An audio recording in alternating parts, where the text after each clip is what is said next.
আসসালামু আলাইকুম। আমরা অলরেডি আমাদের কথা মতো লাইভে, এবং আজকের লাইভ প্রোগ্রামটা কিন্তু খুব বিশেষভাবে গুরুত্বপূর্ণ। বিশেষভাবে গুরুত্বপূর্ণ এই জন্যে যে আজকে আমরা মূলত যে জায়গাটা নিয়ে কথা বলছি বা বলবো, যে কথাটা সেটি হচ্ছে দুজন একাডেমিশিয়ান আছে। আমরা জানি বিশ্ববিদ্যালয় মানে শিক্ষক, শিক্ষার্থী, ছাত্রছাত্রী, এরকম একটা আয়োজন, এবং সেরকম আয়োজনে আজকে আমাদের সাথে যুক্ত হয়েছেন ডক্টর খালেদ হোসেন, জাহাঙ্গীরনগর বিশ্ববিদ্যালয়ের শিক্ষার্থী, এবং একই সাথে সেখানেই তিনি থাকেন, এবং সম্ভবত 12তম ব্যাচের, না আপনি খালেদ ভাই? 12তম ব্যাচের, এবং পিঠাপিঠি ভাই বোনের মতোই ডক্টর আলী আজম, তিনি 13তম ব্যাচের। তো দুজন ভাইকে আমরা পেয়েছি। না, 14তম ব্যাচের, রাজু একটু ও আচ্ছা, 14, তাহলে ওই একই পিঠাপিঠি, মানে 2 বছর 1 বছর। আমি 14তম ব্যাচের, এবং আজম ভাইয়ের পিছনের ব্যাকগ্রাউন্ড দেখে বুঝতে পারছেন যে উনি এখন নিউজিল্যান্ডে, আর রাত 3টা বাজে সেখানে থেকে আমাদের সাথে যুক্ত হয়েছেন। এবং খালেদ ভাই যথারীতি জাহাঙ্গীরনগর থেকে যুক্ত হয়েছেন, একেবারে যে জাহাঙ্গীরনগর, শুধুই জাহাঙ্গীরনগর, আমাদের জাহাঙ্গীরনগর, ভালোবাসার জাহাঙ্গীরনগর। আর আমার সাথে টেকনিক্যালি সবসময় সাপোর্ট করে যাচ্ছে, এবং নানা ধরনের প্রযোজক বলা যায় এই অনুষ্ঠানের, আজাদ আল মামুন, তোমাকে অনেক ধন্যবাদ। আর একজন আছে রেজওয়ান, সে কালো জামা পরে আছে কিন্তু তার ভিতরে অনেক রঙিন কিছু। তোমার বাঁশিটা একটু নাড়িয়ে দেখে দাও তো। সে আমাদের বাঁশি বাজাবে, এই বাঁশি থাকছে। কারণ হচ্ছে যে যেহেতু একজন হচ্ছে হৃদয়ের কবি ডক্টর খালিদ হোসেন, আর একজন আসলে হৃদয় না, মানে মানুষের অঙ্গ প্রত্যঙ্গ সমস্ত কিছু রিপেয়ার করার জন্য ইনোভেশনে গেছেন, কাজে গেছেন, হৃদয়টা ভালো থাকে। ভালো থাকে সেরকম ভাবে।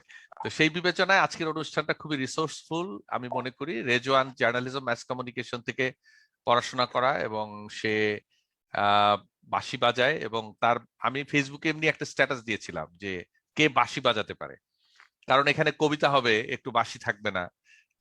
অথবা আজম ভাই ওখানে থাকছেন, একটু বাঁশি বাজিয়ে তো আমরা তাকেও লোভ দেখাতে পারি, সে শুধু লোভ দেখিয়ে আমাদের নিউজিল্যান্ডে ডাকবে, আমাদেরও তো কিছু আছে ডাকার মতো, সেই জন্য রেজওয়ানকে নিয়ে এসেছি।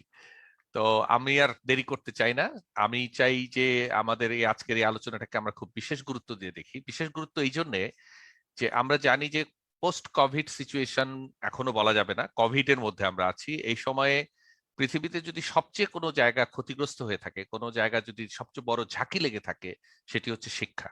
এবং আমরা যেহেতু একটা শিক্ষা প্রতিষ্ঠানের অংশ, অ্যালামনাই বলি আর যাই বলি, যে কোনো বিশ্ববিদ্যালয় আসলে অ্যালামনাইদের উপর অনেক কিছু নির্ভর করে। হার্ভার্ড থেকে শুরু করে পৃথিবীর সমস্ত বড় বিশ্ববিদ্যালয়গুলোতে কিন্তু অ্যালামনাইদের অনেক অনেক কন্ট্রিবিউশন আছে, ইন্টেলেকচুয়াল কন্ট্রিবিউশন, ফাইন্যান্সিয়াল, নানা ধরনের সোশ্যাল। আর দুজন, একজন হয়তো নিজের বিশ্ববিদ্যালয়ে আছেন, আরেকজন অন্য দেশের অন্য বিশ্ববিদ্যালয়ে যে কাজ করছেন, কিন্তু আসলে বিশ্ববিদ্যালয়ে আছেন। তো সেই দিক থেকে আমরা মনে করি যে আমাদের আজকের আলোচনাটার মধ্যে আনন্দ থাকবে, কিছুটা ফান তো থাকতে হয় অনুষ্ঠানে, কিন্তু যেটা দরকার সেটা হলো একাডেমিক কিছু বিষয় আসলে আমরা একটু আলোচনায় আনতে চাই। কারণ আমাকে অনেকেই বলেছেন যে ঠিক আছে মজা টজা কর, কিন্তু শিক্ষা দীক্ষা নিয়ে কিছু বল, কারণ এই মুহূর্তে শিক্ষা নিয়ে আমরা কিন্তু অনেক অনেক ধরনের দুর্গতির মধ্যে আছি। তো সেই বিবেচনায় আমরা অবশ্যই আজম ভাইয়ের মাধ্যমে শুধু নিউজিল্যান্ড না, উন্নত বিশ্বের শিক্ষা ব্যবস্থা কিভাবে চলছে, কিভাবে এগোচ্ছে, সেটার ব্যাপারে একটা কথা শুনতে পারবো। আর খালেদ ভাই লোকাল হলে উনি অনেক গ্লোবাল, ওনার অনেক ভক্ত আছে, অনেকভাবে সে যুক্ত আছে। তো সব দিক থেকে আমরা আশা করি যে আজকের আলোচনাটার মাত্রাটা হবে ভিন্ন, এবং এই ভিন্ন মাত্রাটার মধ্যে মাত্রা যোগ করবে রেজওয়ান বাঁশি দিয়ে। তো আমি মনে করি যেহেতু আজম ভাই চা খাচ্ছেন, হ্যাঁ, তো তুমি একটা বাঁশি দিয়ে শুরু করে দাও অনুষ্ঠানটা। একটা বাঁশির একটা ছোট্ট 1 মিনিট 2 মিনিটের একটা পিস দাও, সম্মানে, আজম ভাইয়ের সম্মানে এবং খালিদ ভাইয়ের সম্মানে। হ্যাঁ, আচ্ছা, আমি তাহলে আমার পরিচয়টা আগে একটু দিয়ে নিই। আমি রেজওয়ান, জার্নালিজমের 41তম আবর্তন। আর এই তো টুকটাকে হচ্ছে চাকরি পড়াশোনা করছি, এই তো অবস্থা এখন কোভিড সিচুয়েশনে। তো আমি শুরু করছি, চেষ্টা করছি।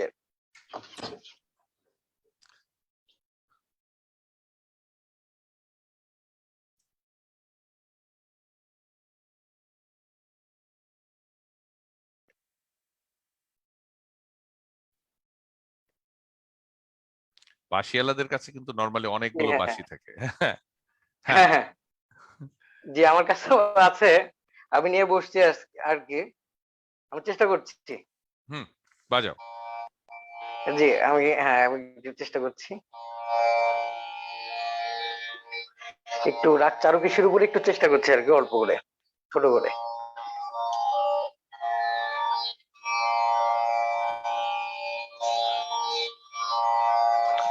জি, একটু একটু কাইন্ডলি একটু আমাকে একটু সময় দিবেন, অল্প একটু। ভাইয়া প্লিজ, একটা হয়ে গেছে। বাঁশির সিলেকশন ভুল হয়ে গেছে একটু নাকি? জি জি জি, একটু একটু এদিক ওদিক হয়ে গেছে আমার। মানে যেটা দিয়ে আর কি করতে চাচ্ছিলাম, পারফর্ম করতে চাচ্ছিলাম। আচ্ছা, আমি পারফর্ম করছি, আমি তান পুরোটা অফ করে দিচ্ছি। ঠিক আছে। আচ্ছা, ঠিক আছে ভাই, আমি শুরু করছি ছোট করে।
অনেক ধন্যবাদ, অনেক ধন্যবাদ। চমৎকার বাজাও। অনলাইনে অনেক কষ্ট করেই তোমাদের কাজটা করতে হয়। আজম ভাই, হ্যাঁ, নিশ্চয়ই আপনার অনেক ভালো আমার লাগছিল। আমার পক্ষ থেকে রেজওয়ানকে অনেক ধন্যবাদ। তোমার বাঁশির সুর বাংলাদেশে এসব জিনিস শুনলে মনে হয় যে কবে বাংলাদেশে গিয়ে একটু মাঝে মাঝে মনে হয় যে বাংলাদেশে গিয়ে বোধহয় সেটেল করি। এইগুলো জি ভাই, মিস করি, খুব মিস করি এইসব।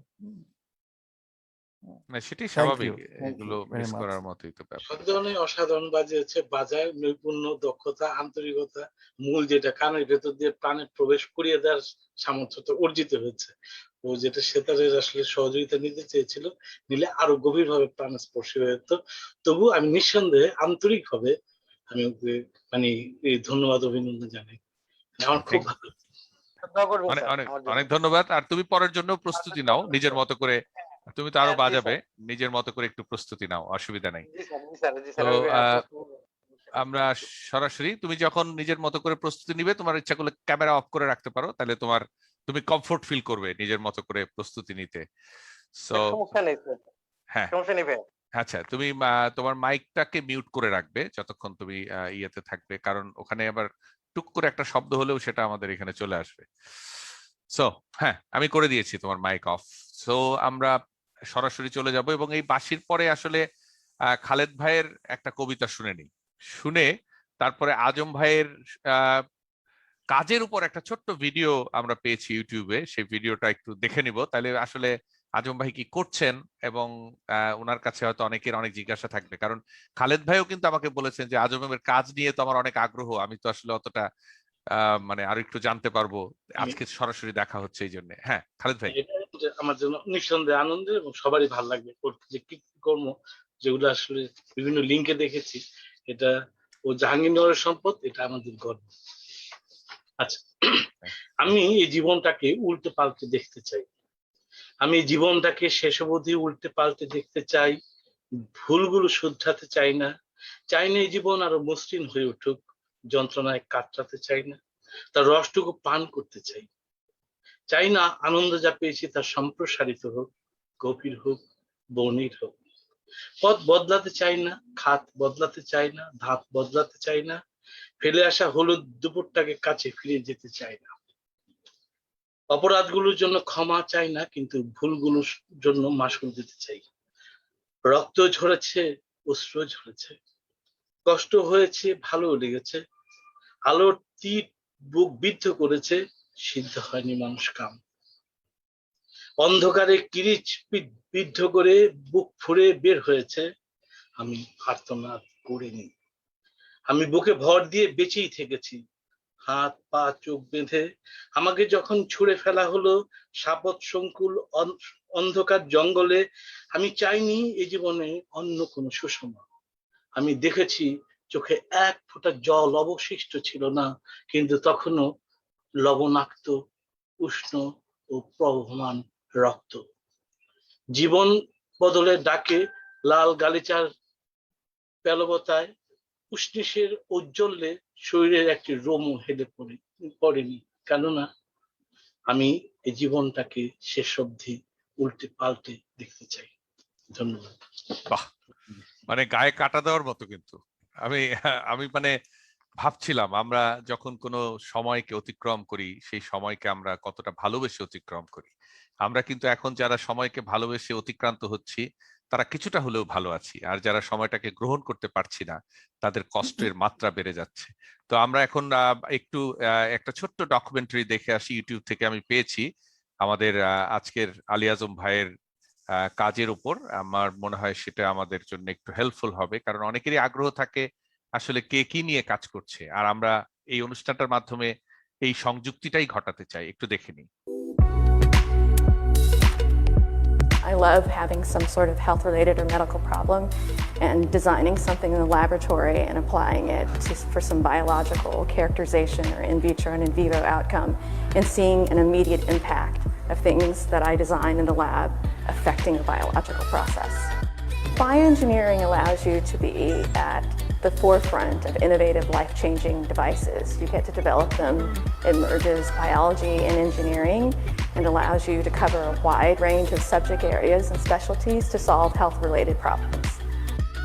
So those are the whole series of the activities directly contribute to improve the quality of life. And as a result, this is a very exciting area. And yes, we are passionate about that. And you can see that our students are very, very excited about their project. So I work mainly in product design and additive manufacturing in the prosthetic area, and using the knowledge of the other students around me to help create amazing and exciting ideas. I incorporated an anti-inflammatory drug with polymers to produce surgical suture. So I use civil additive manufacturing method, which includes 3D printing or melter shredding or biomaterial development in order to create artificial intervertebral disc. We have quite a sophisticated and good range of equipment. So career options include going into the manufacturing sector, like pharmaceuticals, biotech industry, academia, other research institutes, government, regulatory agencies, hospitals, things like that. I chose Otago because the facilities were there ready to be used, the staff were very supportive, and they were really excited about the ideas that I came with and really wanted to help me succeed in that pathway.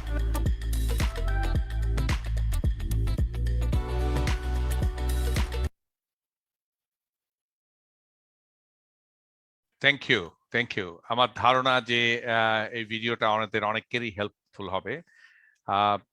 আমরা অনেক ধরনের engineering এর কথা জানি। এই মুহূর্তে আমাদের আজম ভাইয়ের কাছ থেকে আসলে আমরা সরাসরি শুনতে চাই এই আগ্রহের জায়গাটা, এবং এই যে যেখানে আপনার বেশ কিছু অ্যাওয়ার্ড আপনার ঝুলিতে অলরেডি আছে, এবং আমরা ভাবতে পারি, আমরা বুঝতেই পারি যে মানুষের এমন একটি প্রয়োজনীয় বিষয় নিয়ে আপনি কাজ করছেন, এবং কাজের যে জায়গায় রয়েছেন আপনার উত্তরোত্তর সমৃদ্ধি শুধু বাংলাদেশ না, পৃথিবীর মানুষকে একটা অন্য জায়গা পাইয়ে দেবে। কারণ আমাদের অঙ্গহানি, আমাদের বার্নিং, আমাদের বহু কিছু থাকে যে জায়গাগুলো নিয়ে আমরা ভাবলেও শিউরে উঠি যে আমার এই হাত একদিন থাকবে না, আঙুলটা পড়ে যাবে, মাংসটা এখান থেকে খসে পড়ে গেছে। এরকম একটা জায়গায় আপনি আপনার কাজের পদচারণা, এবং আপনি আমাদের সামনে, এটা আমাদের সৌভাগ্য বিশ্ববিদ্যালয়ের জন্য এবং আপনারা যারা দেখছেন তাদের জন্য। আজম ভাই, আপনার মনের কথা খুলে বলেন, আমরা কি করলে আমরা আপনার সঙ্গী হতে পারবো, অথবা কি করলে শুধু নিউজিল্যান্ড না আমরাও লাভবান হতে পারবো? ধন্যবাদ রাজু। বিফোর আসল কথা বলার আগে জাস্ট একটু আমার পরিচয় তো অলরেডি পেয়েছে সবাই। তো আসলে বিশেষ করে যখন জাহাঙ্গীরনগরের কোনো একটা ব্যাপার বা প্রোগ্রাম বা কোনো কিছু আসে, জাস্ট তখন মনে হয় যে যত প্রকার ব্যস্ততা থাকি তখন ভুলে যাই যে মনে হয় যে কোনো কিছু শেয়ার করলে বোধহয় তৃপ্তি পাবো। এটা আমার বোধহয় দুর্বলতা ভিতর থেকে আসে। আর যেটা রাজু বললো যে কিভাবে এই জায়গাটাতে আমি আসলাম বা ইচ্ছাটা প্রকাশ হলো যে এইসব জিনিস বা এইসব বিষয় নিয়ে গবেষণা করার যে ইচ্ছা, সেটা হচ্ছে আসলে আমি আসলে গবেষক। এখন আমি ইউনিভার্সিটিতে গত প্রায় 9 বছর যাবৎ ইউনিভার্সিটিতে সরাসরি কাজ করছি। তার আগে আমি রিসার্চে বেশি ডেডিকেশন ছিল এবং ইউনিভার্সিটির সাথে জড়িত ছিলাম, সুপারভিশন করতাম পিএইচডি স্টুডেন্টস, এটা সেটা। তো এই এরিয়াটাতে আমার ব্যাকগ্রাউন্ড বেসিক্যালি কেমিস্ট্রি। জাহাঙ্গীরনগরে আমি কেমিস্ট্রি থেকে পাশ করেছিলাম 14তম ব্যাচ। তো তখন থেকে আমার মধ্যে একটা গবেষণার নেশা ছিল। আমি ইউনিভার্সিটিগুলোতে আসলে পরীক্ষা দেই নাই চাকরির জন্য।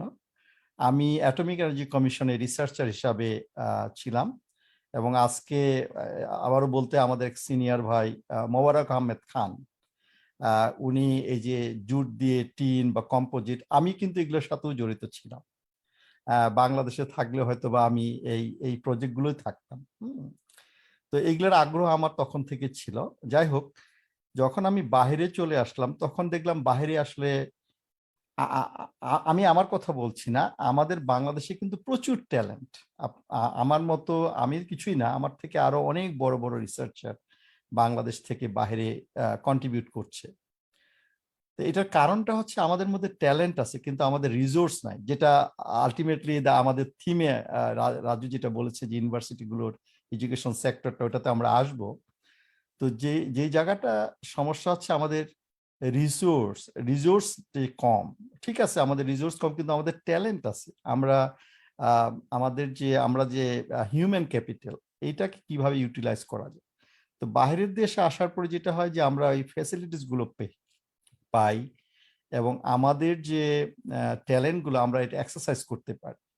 তো সেখান থেকে আসলে যখন আমি আমেরিকাতে রিসার্চার হিসাবে গেলাম পিএইচডি করার পরে, অনেক রকম ফ্যাসিলিটিস আমি দেখলাম এবং এই অপরচুনিটিটাকে আমি কাজে লাগালাম। সেখানেই আমার আসলে আগ্রহ এবং আইডিয়াগুলো মাথায় আসতে শুরু করলো।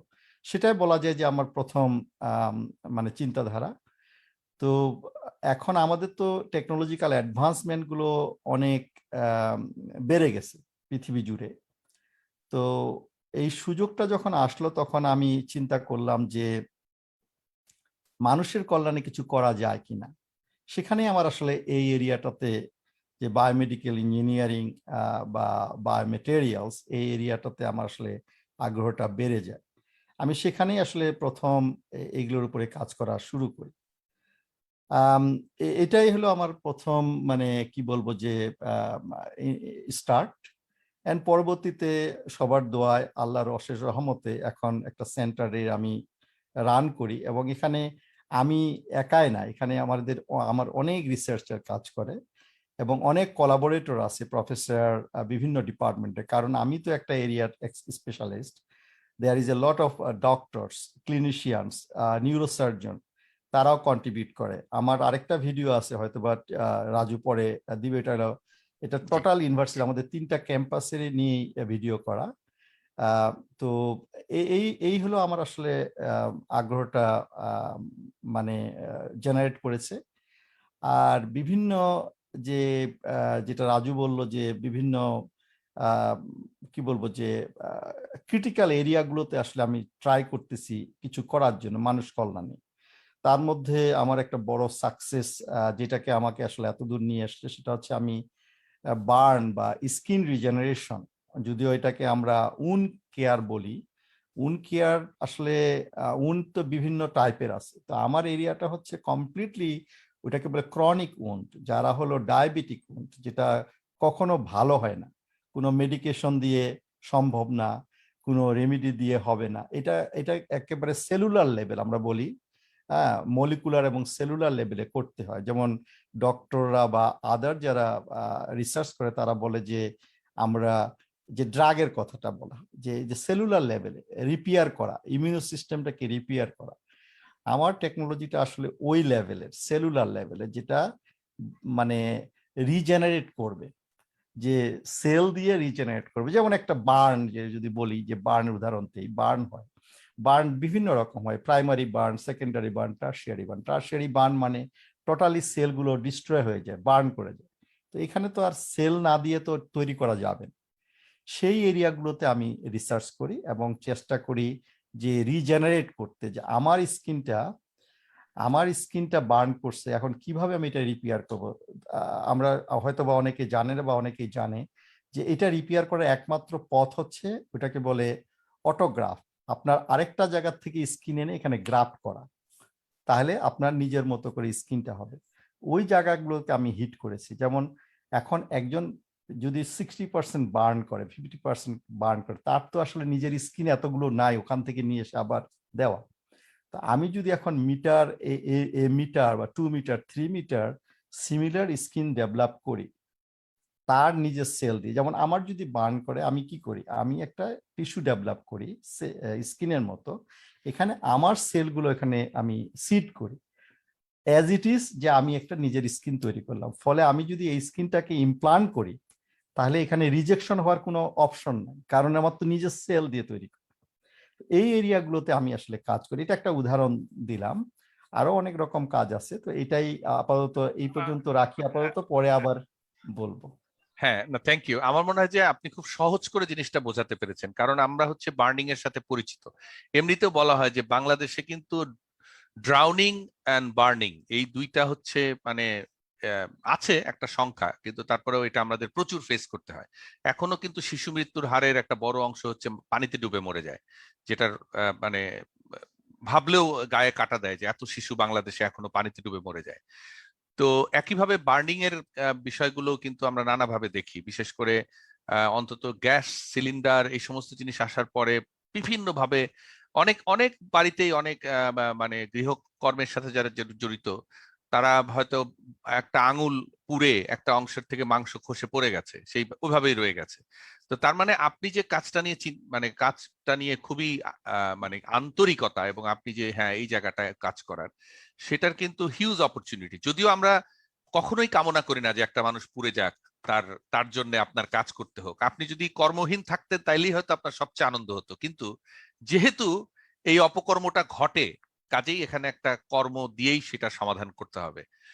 মানে আমরা মোটেই কামনা করব না যে লোকেরা বার্ন হোক তারপরে আমরা কাজ করার সুযোগ পাই। আমার সুযোগ বলার অর্থ হচ্ছে এই জন্যে যে এই সমাধানটার পেছনে আমাদের বহু কাল চলে গেছে, আরো অনেক কাল যাবে, হয়তো সারা জীবনই থাকবে। কারণ বার্নিং এর সুযোগ কিন্তু নানাভাবেই হয়। অনেক সময় দেখা যায় যে ওই মোবাইলের অ্যাডাপ্টারের স্পার্ক করে অনেক সময় বার্নিং এর শিকার হয়ে যায়। অর্থাৎ বার্নিং এর এখন অপরচুনিটি অনেক বেড়ে গেছে, সেই সুযোগও আছে। তো খালেদ ভাই, আপনি যদিও হৃদয়ের বার্নিং কমানোর জন্য কবিতা লিখেন, কিন্তু আমার নিশ্চিত আমি যে আপনার এটা ভালো লাগছে। হ্যাঁ আজম ভাই কি বলছিলেন? আমি জাস্ট এখানে যোগ করি, যেহেতু রাজু একটা জিনিস করলো যে বার্নিং বিষয়টা, আসলে আমি 2010 সালে এই একটা বড় রকম অ্যাওয়ার্ড পেয়েছিলাম, ওটা হয়তো বা নিউজে আছে। সেই সময় বাংলাদেশে একটা ঢাকাতে এসি কেমিক্যাল বার্নিং হয়েছিল ঢাকায়, বোধহয় মনে আছে, একটা বড় রকম পুরান ঢাকায় একটা কেমিক্যাল বার্ন হয়েছিল। সেই সময় ফরচুনেটলি সামহাউ অনেকে আমার সাথে কন্ট্যাক্ট করেছিল, including professor Samanta Lal, Dhaka university একজন বার্নের প্রফেসর ছিলেন, হ্যাঁ হয়তো বা। তো তখন আমার আসলে আগ্রহটা আরো বেড়ে গিয়েছিল, বিশেষ করে বাংলাদেশের এই যে বিভৎস বার্নিং এর যে মারা গিয়েছিল দেখছিলাম। এবং সেই সময় আমি আসলে কয়েকটা ফার্মাসিউটিক্যাল কোম্পানি, এখনো একটা ফার্মাসিউটিক্যাল কোম্পানি আমার সাথে, আমি আসলে ওদেরকে সাপোর্ট দিই, ওরা কিছু কাজ করছে। এখনো যদিও বাংলাদেশের প্রোডাক্ট এখনো আসছে না বা কবে আসবে জানি না, তো আমার পক্ষ থেকে আমি সাহায্য করছি।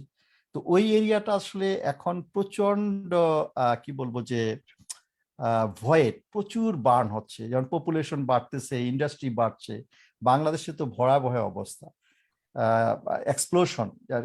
কারণ এখন কোভিডের কারণে যে অক্সিজেন ইউজ হচ্ছে, অক্সিজেন কিন্তু হিউজলি ফ্লামেবল, একটু কিছু হলেই প্রচুর অ্যাক্সিডেন্ট হয়।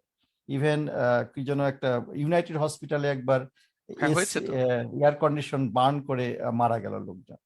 তো এই জিনিসগুলো আসলে মাথায় রেখেই আমার আসলে আগ্রহটা আরো দিনের দিন বেড়ে গেছে আর কি। থ্যাংক ইউ রাজু ফর এবং থ্যাংক ইউ। আর এটার জন্য আরেকটা ব্যাপার হচ্ছে, আমরা যখন ইন্স্যুরেন্সের কথা ভাবি, মানে তখন হয়তো একটা সময় আসবে যখন ধরেন ইন্স্যুরেন্স কভারেজ শুধু টাকা পেলেই তো হবে না। যদি একটা ফ্যাক্টরিতে যে কাজ করছে যেখানে বার্নিং এর পসিবিলিটি হাই, এবং সেখানে যদি ট্রিটমেন্ট ফ্যাসিলিটিটা এরকম খুব স্ট্রেট ফরওয়ার্ড হয়, তখন কিন্তু একটা ইন্স্যুরেন্স পলিসি সেট করা সহজ হবে। এবং তখন দুটো জিনিস ঘটবে, ইন্স্যুরেন্স পলিসি থাকলে সেটা কিন্তু তখন কোম্পানিগুলো যদি এই মানে এটা যখন পলিসিতে আসবে, তখন কিন্তু কর্মীদের সেফটি নিয়ে বেশি ভাববে। মানে আমরা তো আসলে সুযোগ পেলেই একটু অনিয়ম করে ফেলি, সুযোগ যেন একটু কম পায়, সেই জন্য এখানে যদি কিছু গাইডলাইন থাকে যে হ্যাঁ এই হাতটা যদি পুড়ে যায় তাহলে এত টাকা কিন্তু তোমার কোম্পানিকে ভর্তুকি দিতে হবে। এখন কিন্তু কিছু একটা লামসাম দিয়ে টিয়ে একটা মাপ টাপ চাইলেই হয়, কারণ তখন ভর্তুকিটা মেজার করা যাবে যে এইটা রিপেয়ার করতে হলে এত ডলার লাগবে, কারণ তখন তো এই সার্ভিসটা আছে। তো সেই দিক থেকে আমি মনে করি যে এইটা আসলে শুধু একটা বিশ্ববিদ্যালয় তো শুধুমাত্র গবেষণা প্রিন্ট করে প্রফেসর হওয়ার জন্য মানুষ করে না। একটা বিশ্ববিদ্যালয়ে ধরুন অ্যাস্ট্রাজেনিকা যখন একটা পৃথিবীর একটা বিশ্ববিদ্যালয় টিকা বানাচ্ছে, তার টিকার জন্য আমরা দৌড়াচ্ছি। আসলে পৃথিবীর যতটুকু আমার ক্ষুদ্র জ্ঞানে আছে, পৃথিবীতে মানুষ যখন কোনো বড় বিপদে পড়ে তখন বিশ্ববিদ্যালয়ের কাছে দৌড়ায় যে একটা সলিউশন দাও, একটা কি করবে এখন।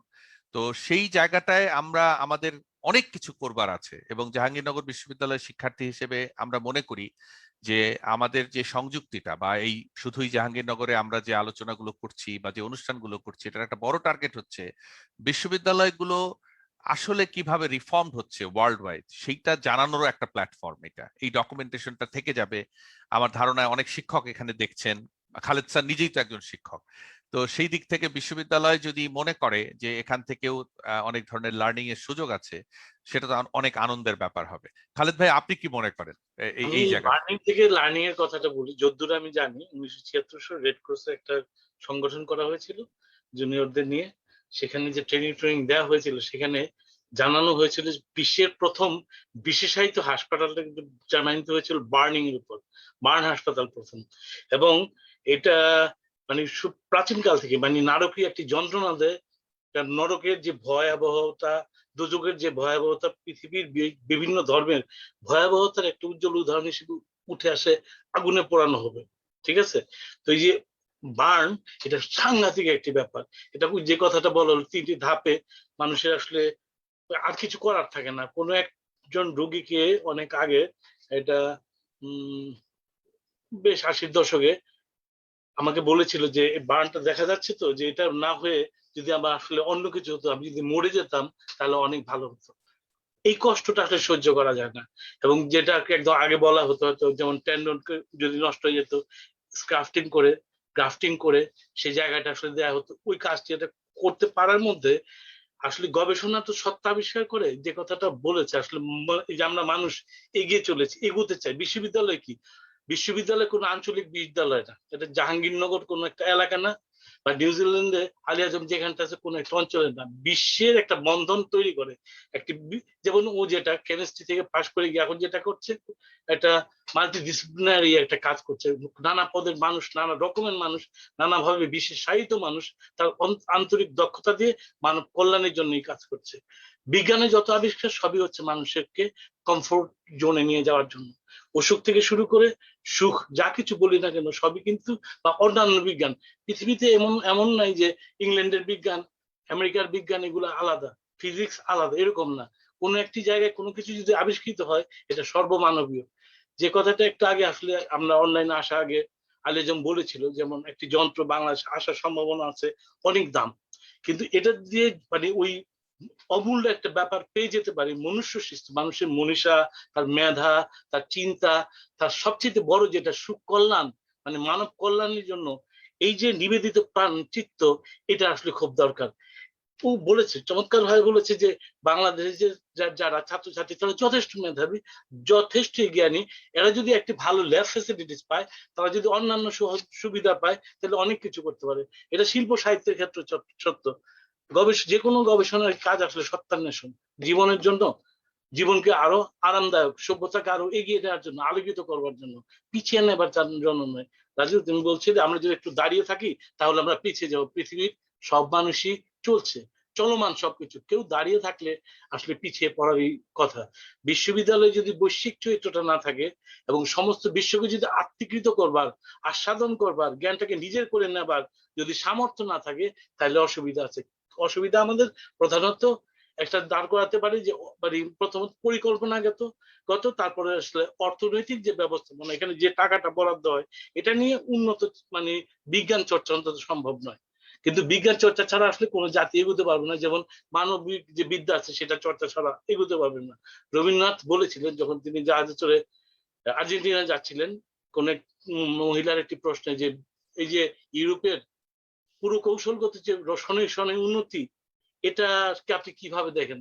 তিনি বলেছিলেন এটার সঙ্গে মানুষের মানবিক যে কলা বিদ্যা, যেটাকে আসলে মানবিক বিদ্যা আমরা বলি, মানব বিদ্যা বলি, সেটা যদি মানে সমানভাবে না এগোয়, তাহলে একটা পাখির দুইটি ডানার মতো, এটা এগোতে পারবে না। এটা আসলে একদিকে মুখ থুবড়ে পড়বে। বিজ্ঞানের অগ্রসরটা যেমন খুবই প্রয়োজন, তেমনি মানব বিদ্যার চর্চাটা আসলে খুবই প্রয়োজন। এবং এটা একটা বিশ্ববিদ্যালয়ের কাজ। তাই রবীন্দ্রনাথের একটি প্রবন্ধ আছে, বাংলা বিশ্ববিদ্যালয়, তিনি দেখেছেন, ইউরোপে যদি আমরা দেখি, দেখবো ইউরোপের যে বিশ্ববিদ্যালয়গুলি বিকশিত হয়েছে, একটা সময় মানে গ্রিক ভাষায়, ল্যাটিন ভাষায় গবেষণা হতো, তুলে দেওয়া হলো, নিজেদের মাতৃভাষায় যখন আসলে বিজ্ঞান চর্চা শুরু হলো, বিজ্ঞানের সাহিত্যের এই মানে শনে শনে উন্নতি আসলে হলো। প্রত্যেকটা জাতি থেকে বেরিয়ে এলো এমন সব বিষয় আসলে যেটা আসলে বৈশ্বিক উপাদান, বৈশ্বিক উপকরণ। সাহিত্যের ক্ষেত্রে তাই কোন একজন মানুষ নিউজিল্যান্ডে বসে যদি একটি কবিতা লেখে, এটা তার অঞ্চলের মানুষের জন্য হয়তো লেখে, কিন্তু এটা সর্বমানবীয় সম্পদ। একজন কবি যদি ইংল্যান্ডের কোন একটি গ্রামে বসে কিংবা শহরের অনেক উঁচুতে বসে একটি কবিতা লেখে, এটি শুধু তার নয়, এটি শুধু আসলে ইংল্যান্ডবাসীর নয়, এটা আসলে সর্বমানবীয়।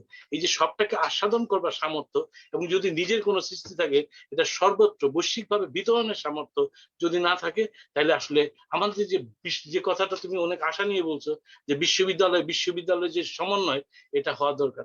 এটার জন্য কিছু মানুষজন দরকার, যারা আসলে বিশ্ববিদ্যালয়ে শিক্ষকতা করবে, তাদের স্বপ্ন দ্রষ্টা হতে হবে, তাদের পরিশ্রম হতে হবে, তাদের আদর্শ থাকতে হবে। যারা পরিচালনায় থাকেন, তাদের যদি স্বপ্ন না থাকে, কেবল মানে আরামদায়ক গাড়িতে চড়ে ঘুরে বেড়ানো যদি উদ্দেশ্য, তাহলে তো হবে না। স্বপ্ন থাকতে হবে, স্বপ্নটা অবশ্যই খুবই একাডেমিক, এবং বিশ্বজুড়ে যত মানে বিষয় আছে সবকিছুকে একটা সমন্বয়ের মধ্যে আনা, এরকম আর কি মনে হয় যে আমাদের পরিকল্পনা যথেষ্ট অভাব আছে, এবং সেটা প্রধান আর্থিক অসুবিধা আছে, সেগুলোরও মেটানো যায়। যে পরিমাণ অর্থ আমরা পাচার করি বিদেশে, সেটা যদি না করি বা না করতে হয়, তাহলে নিঃসন্দেহে এইসব ক্ষেত্রে অনেক উন্নতি হবে বলে মনে করি। যোগ্যতার অভাব, আমাদের নৈতিকতার ঘাটতি আছে। যোগ্যতার অভাব থাকলে তো আজম ভাই ওখানে এত কিছু করতে পারতো না। আসলে তো বিশ্ববিদ্যালয়, আপনি যেটা বললেন যে বিশ্ববিদ্যালয়ে, আমি কোন বিশ্ববিদ্যালয়ে, যেমন আমি নিজে অর্থনীতি বিভাগের ছাত্র, তো এটা খুব অনেক মানুষ মনে করে আমি হয়তো নাট্যতত্ত্বের ছাত্র, বা নানা রকম ভাবে এক একজন এক এক জিনিস মনে করে আর কি। তো আমার কাছে সবসময় মনে হয়েছে যে বিশ্ববিদ্যালয়ে আমি যে বিভাগেই পড়ি না কেন, বিশ্ববিদ্যালয়ের সব বিভাগই তো আমার বিভাগ। আমি তো সব শিক্ষকের সাথেই চলতাম, কথা বলার চেষ্টা করতাম, গল্প করতাম, বুঝতাম নানা উসিলায়। অনেক সময় অপেক্ষা করতাম দেখি স্যারদের কোনো কিছু লাগবে কিনা, একটা হেল্প করলে যদি একটা কানেকশন হয়। তো আমাকে অনেক সময় বলতো যে রাজু একটু তেলবাজ, তো আমি বলতাম যে হ্যাঁ, দরকার হলে তেল যদি দিতে হয় স্যারদের দিব, অসুবিধা কি। তো ভাগ্যিস সেই তেলবাজ হলেও অন্তত তেলবাজি নর্মালি যে কারণে হয়ে থাকে শিক্ষক হিসেবে নিয়োগ পাওয়ার জন্য, সেটা আমি পাই নাই, বা সেই যোগ্যতা আমার ছিল না।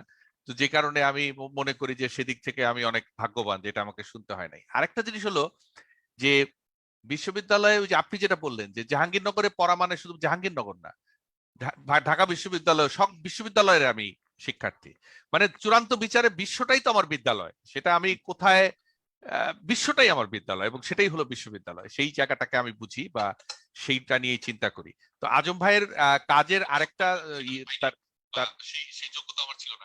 তার ইউনিভার্সিটির যে জায়গাটা আছে সেখানে যে কাজ হয়, আমরা ওই ডকুমেন্টারিটা আবার একটু দেখে আসি, তাহলে সুবিধা হবে আমাদের অনেকের জন্যই এটা রিলেট করা।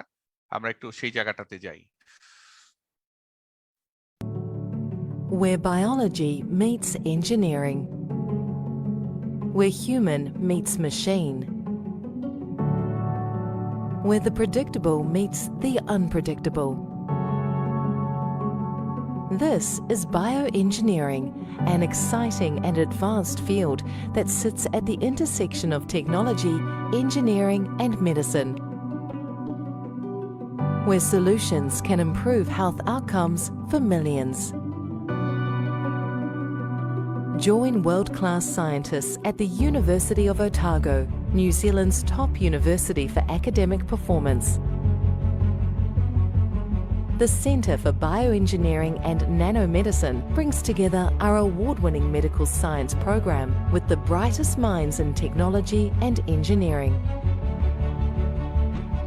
Our unique point of difference is our ability to connect you directly to clinicians and patients across our Dunedin, Christchurch and Wellington campuses. Today's biggest challenges need multidisciplinary solutions. We work across many spectrums of knowledge to deliver breakthroughs in imaging, biomaterials, regenerative medicine, and point-of-care technologies. Our researchers are looking into the body like never before. We help cells regenerate and 3D print replacement bones and cartilage. We develop diagnostic technologies and connect remote African villages to vital testing. Join us and put your knowledge to work in ways that can make a difference to people all around the world.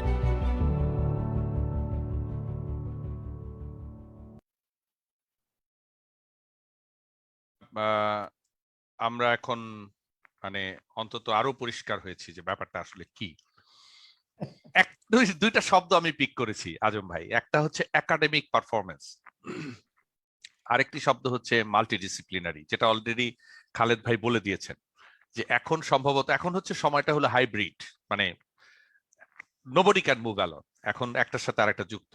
Business স্কুলগুলো পর্যন্ত দেখা গেছে software engineering, computer সায়েন্সের course দিয়ে ভরে গেছে, কারণ business যেহেতু অনলাইনে চলে গেছে, ই কমার্স, মানে it's a kind of hybrid world সমস্ত জায়গায়। একটা জায়গায় আমার খুব স্পষ্ট আপনার কাছে আমি জানতে চাই, এই যে একাডেমিক পারফরমেন্স বলতে পারাটা তখনই তো বলতে পারে যে যখন সেই একাডেমিশিয়ানরা একটা মানুষের হাত হারিয়ে গেছে, সেই হাতটা দিয়ে দিচ্ছে, সেটার সেন্স আসছে, সেটা নিয়ে সে দৌড়াতে পারছে, কাজ করতে পারে। আমরা কিন্তু এখনো একাডেমিক পারফরমেন্স মনে করি একটা জার্নালে পাবলিশ হলো, কয়টা স্কুপাস ইন্ডেক্স জার্নাল হলো। এই জার্নাল নিয়ে আমি আর কথা বলতে চাই না, আমার ব্যক্তিগতভাবে যথেষ্ট রিজার্ভেশন আছে। বহু বস্তা বস্তা পাবলিকেশন দিয়ে আমরা অনেক বড় বড় কিছু করে ফেলছি, কিন্তু মানুষের কল্যাণে আসছে না। একাডেমিক পারফরমেন্সের বিষয়টাকে বলার যে মানে স্ট্রেইট, এবং আপনার এই ডকুমেন্টারির প্রথম শব্দই বলবো, সবচেয়ে বাজ ওয়ার্ড হচ্ছে it's all about academic performance. এইটা আমাদের ঘাটতিটা কোথায় এবং আমাদের আপনি কোথায় যেতে বলবেন যদি একটু বলেন। Thank you Raju. ওইটা আনসার দেওয়ার আগে জাস্ট একটু ব্রিফলি আমি সামারাইজ করি যে ভিডিওটা, কারণ ওইটার সাথে connected, academic performance plus multidisciplinary connected. আমি একটু আসলে অনেকেই আমাকে বলে যে আমি একটু মিডিয়াতে কম ফোকাস, এটা আমার একটা দুর্নাম আছে ইউনিভার্সিটিতে। যখনই মিডিয়ার কোনো কিছু হয় তখন আমি একটু পিছনে থাকি। তো তো যাই হোক, তো এই আমাদের যে মাল্টিডিসিপ্লিনারি প্লাস একাডেমিক পারফরমেন্স, এই যে ভিডিওটাতে আসলে আমাদের 3টা ক্যাম্পাস, এখানে ইউনিভার্সিটি অফ অটাগোর 3টা ক্যাম্পাস, একটা হচ্ছে ডানিডেন যেখানে আমি মেইন ক্যাম্পাসে, আরেকটা হচ্ছে ক্রাইস্টচার্চ, আরেকটা সিটি, এটা সেকেন্ড বৃহত্তর সিটি ইন নিউজিল্যান্ড, আর আরেকটা হচ্ছে ওয়েলিংটন যেটা হলো ক্যাপিটাল সিটি। এই 3 ক্যাম্পাসেই আমাদের কিন্তু পদচারণা। আর centre for bioengineering nanomedicine it is multidisciplinary, কারণ এখানে সব ধরনেরই একাডেমিক প্লাস রিসার্চার কাজ করে। যেটা রাজু বললো বা আমি আগে বলেছিলাম যে আমার একার পক্ষে তো সম্ভব না সবকিছু করা, আমার একটা certain expertise, but there is a lot of, আপনি ওই ভিডিওতে দেখা গিয়েছে যে একজন কার্ডিয়াক সার্জন, সে একজন নামকরা কার্ডিয়াক সার্জন, সে ইনভলভ এখানে। ডেন্টাল ক্লিনিশিয়ান, উনিও একজন সার্জন, সার্জিক্যাল ডেন্টিস্ট্রিতে কাজ উনি, সে একজন। এইরকম বহু, একজন রিজেনারেটিভ মেডিসিনের একজন প্রফেসর, সেও এটার সাথে ইনভলভ। তো এটা হলো আমরা মাল্টিডিসিপ্লিনারি কাজ করি, আমি আমার এরিয়াটাতে কাজ করি, তারা এরিয়াটাতে কাজ করে। ইভেন আমরা ওই ইমেজিং এর উপর একটা বড় সেক্টর আমাদের এখানে, এবং নিউজিল্যান্ডের ইমেজিং টেকনোলজিটা হচ্ছে ওয়ার্ল্ড রিনাউন্ড। তারা পোর্টেবল এমআরআই তৈরি করেছে, যেটা আপনার বাসায় বাসায় ইচ্ছা করলে আপনি এমআরআই করতে পারবেন। তো এটা অলরেডি একটা প্রসেসে আছে, এটা গ্লোবালি এখন এই মেশিনটা চলে যাবে। তো এই যে মাল্টিডিসিপ্লিনারি কথাটা আসলো এখন, এখানে শুধু আমরা একাডেমিক যে টিচিং করি তা না, এখানে আমাদের এই বাহিরের দেশে বা আমাদের ইউনিভার্সিটিতে 3টা বড় এরিয়াতে আমাদের পারফরমেন্স, একাডেমিক পারফরমেন্সটাকে মেজার করা হয় কি পারফরমেন্স হিসাবে। সেটা হচ্ছে, একটা হচ্ছে টিচিং, ডেফিনেটলি টিচিং, সেকেন্ড হচ্ছে রিসার্চ, থার্ড হচ্ছে সার্ভিস। সার্ভিস বলতে যে কমিউনিকেশন করা হলো বা এটা করতে হবে, সার্ভিস বলতে total leadership, people management, everything including ছাত্র ম্যানেজমেন্ট করাটা। এইভাবেই কিন্তু আমাদের এখানে একাডেমিক পারফরমেন্সটাকে মেজার করা হয় বাইরের দেশে। আমার বিশ্বাস বাংলাদেশেও করা হয়।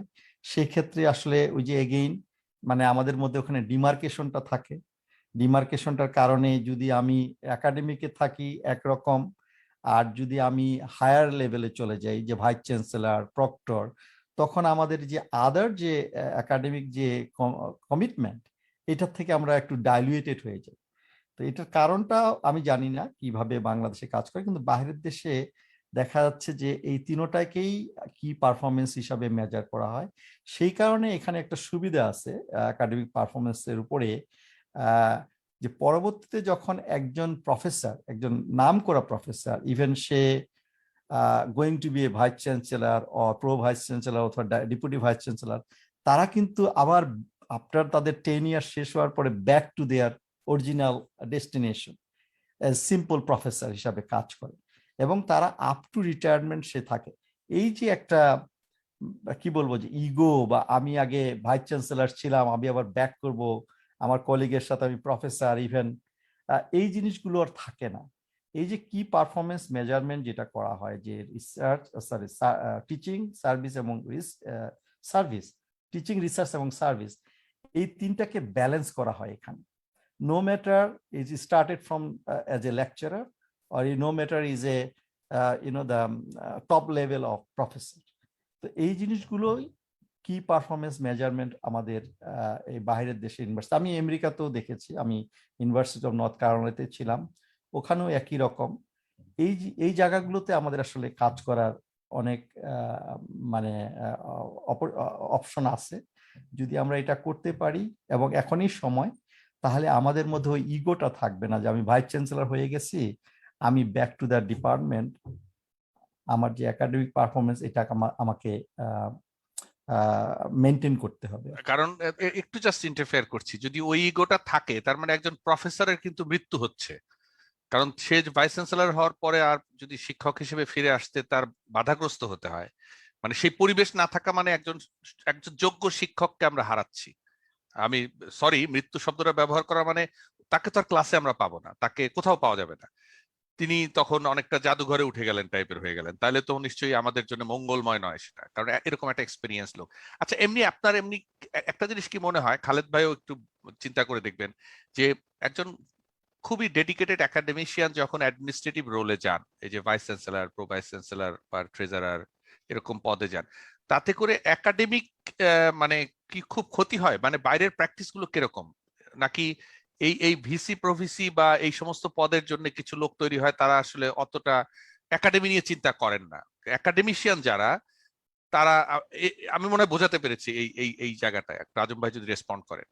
হ্যাঁ, আমি বলি, আমি উদাহরণ দিয়েই বলি। ফার্স্ট হচ্ছে, যেমন আমাদের যে আগের ভাইস চ্যান্সেলর ছিলেন, উনি একজন ওমেন, উনি ক্লিনিক্যাল সাইকোলজির একজন প্রফেসর ছিলেন।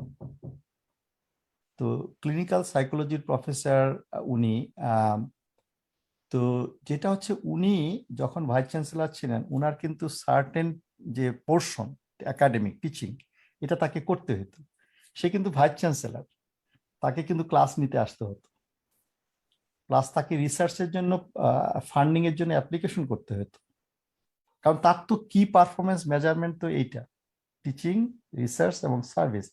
হ্যাঁ, তার সার্ভিসের পোর্শনটা হায়ার, মেবি 40%, বাট অ্যানাদার 30% তার রিসার্চ এবং টিচিং। হ্যাঁ, তার মধ্যে আবার এফটিটা একটু ভাগ হয়ে যায়, যেহেতু সে লিডারশিপে থাকে, কিন্তু তাকে মেনটেন করতে হবে। দেয়ার ইজ নো আদার কারণ অপশন। কারণ কন্টিনিউয়েশন না থাকলে তো, আমি জানি না, আমাদের তো কন্টিনিউয়েশন না থাকলে মনে হয় যে ভুলে গেছি বা আপগ্রেডেশন হলো না। তাহলে তো সে যদি 10 বছর ভাইস চ্যান্সেলর যখন ছিলেন, ধরেন 5 বছর কেউ থাকলেন, এই 5 বছর পড়াশোনার যদি উনি ধারের কাছে না থাকেন, তাহলে তো তাকে পরে ক্লাসে যেতেও তো কষ্ট করতে হবে। সেই জন্য এই কন্টিনিউয়েশনটা খুবই জরুরি। এইটা আর কি। খালেদ ভাই, আপনার কি মনে হয় এই জায়গাটায় আমরা কতটুকু এগিয়ে আছি বা পিছিয়ে আছি আমাদের অবস্থা? ফ্রাঙ্কফুর্টে একবার গেলাম, গেজেন ইউনিভার্সিটিতে, ওটা ছিল চিকিৎসা নির্ভর একটা বিশ্ববিদ্যালয়, কিন্তু আমি দেখতে চেয়েছি, ওখানে গিয়েছি, ক্লাস করেছি, ক্লাসে ঢোকার অনুমতি নিয়েছি, ক্লাস করেছি, ভিসির সঙ্গে দেখা করেছি।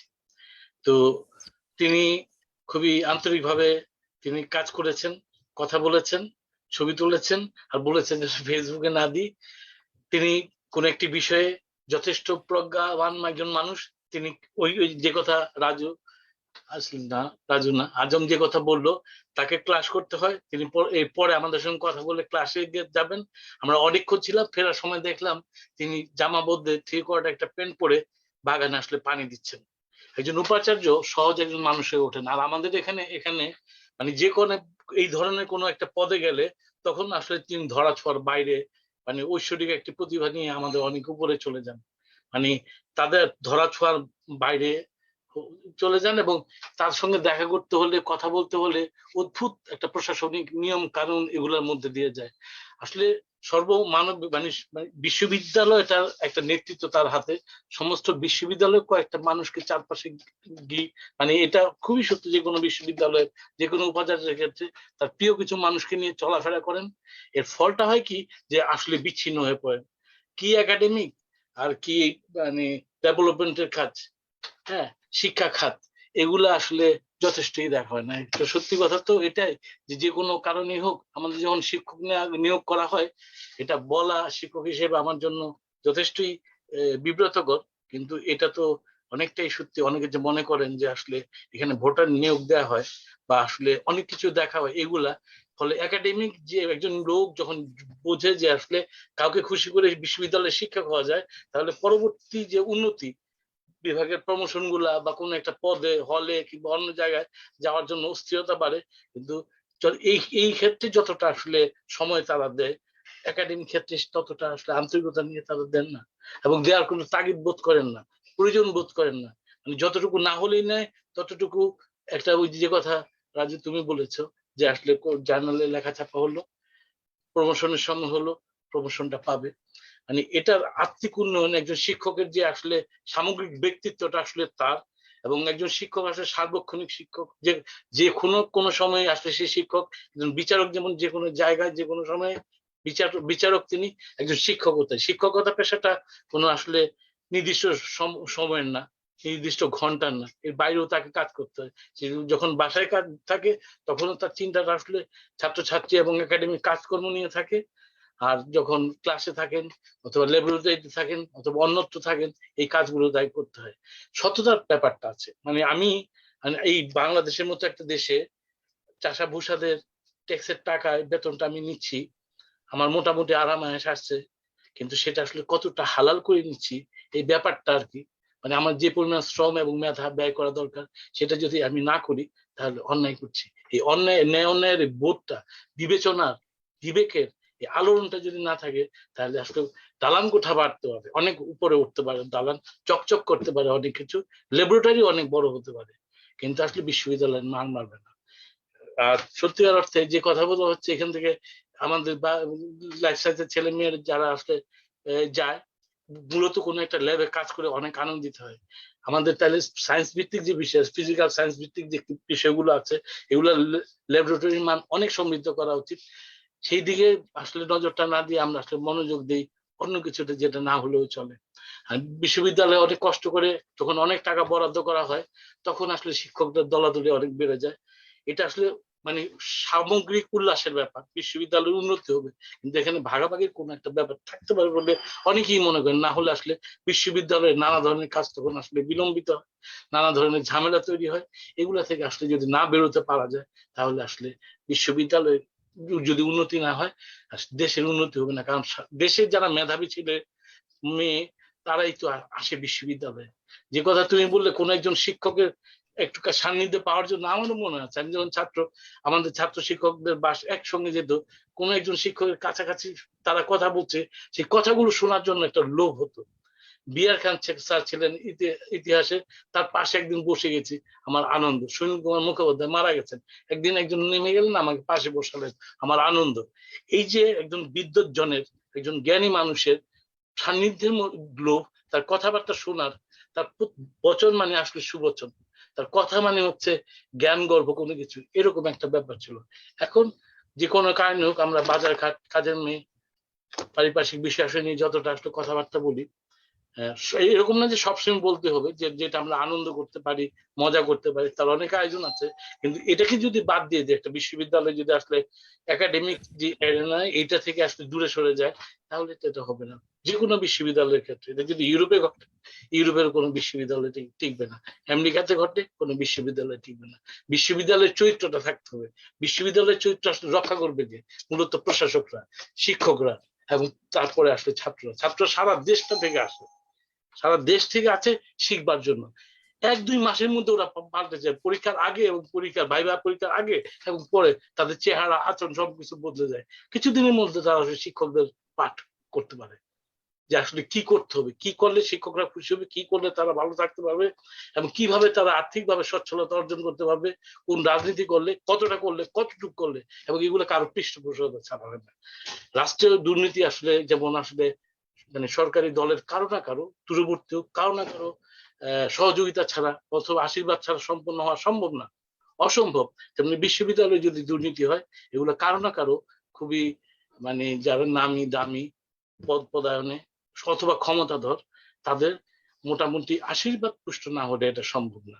কেউ কেউ থাকেন যে হ্যাঁ এটা সম্ভব না বলে আমি মনে করি আর কি। Thank you. আমি যদি মনোযোগ দিই আর কি। Thank you. আপনি একটা জিনিস কিন্তু বলেছেন, আমরা আজম ভাইয়ের কাছে যাব একটু পরেই, সেটা হচ্ছে যে বিশ্ববিদ্যালয় যে গতিতে, যে নীতিতে, যে বাস্তবতায়, যে দর্শনে চলবার কথা, সেটা থেকে যদি বিচ্যুত হয় তাহলে সেটা ইউরোপ, আমেরিকা, পৃথিবীর সর্বশ্রেষ্ঠ দেশে হলেও সেটার ধ্বংস অনিবার্য। মানে এটা কিন্তু খুবই গুরুত্বপূর্ণ কথা। অর্থাৎ বিশ্ববিদ্যালয়ের যে চারিত্রিক বৈশিষ্ট্য, যেমন আজম ভাই পরিষ্কার বললেন যে টিচিং, রিসার্চ এবং সার্ভিস, 3টা কাজ মিলে কখনোই একটা মানুষের পক্ষে টিচিং এ 100%, রিসার্চে 100%, সার্ভিস বা অ্যাডমিনে 100% দেওয়া সম্ভব হবে না। কিন্তু যখন যাচ্ছে ওই জায়গার ওয়েটটা হয়তো একটু বেড়ে যাচ্ছে, কিন্তু জিরো হয়ে যাচ্ছে না। সেইটাই কিন্তু আসলে আমাদের এই লাস্ট 20 মিনিটস এর আলোচনা, যেটা অনেক গুরুত্বপূর্ণ। আমি জানি আজকে শুধুই জাহাঙ্গীরনগরে যারা এই অনুষ্ঠানটা এই মুহূর্তে দেখছেন তাদের অনেকের কাছে হয়তো মনে হচ্ছে যে এগুলি কি, একটা গান হলে ভালো হতো, একটা নাটক হলে ভালো হতো, এই আলোচনার কতটা। কিন্তু একেবারে আমি হাত জোর করে বলি, দেখুন আমাদেরকে সবচেয়ে বেশি করোনা আমাদেরকে যতটা ভুগিয়েছে তার চেয়ে অনেক বেশি ভোগাবে হচ্ছে আমাদের শিক্ষা। কারণ আমার কিন্তু মনেই হয়, আমি আলোচনায় আসার আগে বলছিলাম যে এক সময় পোস্ট কোভিড সিচুয়েশনে হয়তো প্রত্যেকটা বিশ্ববিদ্যালয়ে একটা করে বয়স্ক শিক্ষা কেন্দ্র খুলতে হবে। কেন খুলতে হবে? কারণ আমাদের প্রিরিকুইজিট বলে একটা ব্যাপার থাকে। আপনি আগে একটা সময় বিশ্ববিদ্যালয়ের ক্লাসে গিয়ে যেমন বলতেন যে আচ্ছা তোমরা তো এটা ইন্টারমিডিয়েটে করে এসছো, এসএসসি তে এটা পড়েছো, এই 2 বছর হয়ে গেল, এটা যদি আরো 1 বছর, আরো 2 বছর হয়, আপনার ছেলে মেয়েদের কাছে এরকম প্রিরিকুইজিট বা এটা তো জানো বলার আগে আপনার নিজেরই বুকটা কাঁপবে, কারণ আপনি তো জানেন যে তারা আসলে সেগুলো সঠিকভাবে শিখে বিশ্ববিদ্যালয়ে আসছে না। বিশ্ববিদ্যালয়ের কাজ কিন্তু দ্বিগুণ তিনগুণ বেড়ে যাচ্ছে আগামী দিনে, সেটা শুধু বাংলাদেশ না, সারা পৃথিবীতেই। কারণ বিশ্ববিদ্যালয় যেহেতু ফিনিশ প্রোডাক্টটা তৈরি করবে, কারণ সে যখন ইন্ডাস্ট্রিতে যাবে, সে যখন কাজে যাবে, তখন ইউনিভার্সিটির গ্র্যাজুয়েটরা যদি একটা মিনিমাম লেভেলের মানে তাদেরকে প্রমাণ করতে না পারে, সেই গালিটা কিন্তু বিশ্ববিদ্যালয়দেরকে খেতে হবে প্রথমে, কলেজ বা স্কুলে গিয়ে পৌঁছাবে না। সেটা সেটা হয়তো অনেক পরে গবেষণা করে হয়তো কেউ বের করবে। আজম ভাই, কি মনে হয় আমার এই প্রেডিকশনটা কি ঠিক আছে নাকি? না, এটা অবশ্যই অবশ্যই ঠিক আছে, কারণ আমি একটু ব্যাকে গিয়ে বলি। আমরা আলহামদুলিল্লাহ নিউজিল্যান্ডে এখন করোনার কোনো আঘাত করেনি, আমরা মাস্ক পরতে হয় না আমাদেরকে, সেটা ঠিক আছে। কিন্তু 2020 সালে যখন মার্চে আমাদের করোনার জন্য করলো, ওই যে আমাদের লকডাউন দিল 2 মাসের জন্য, তখন আমাদের ইউনিভার্সিটিতে মানে টোটাল প্রশাসন পাগল হয়ে গেল।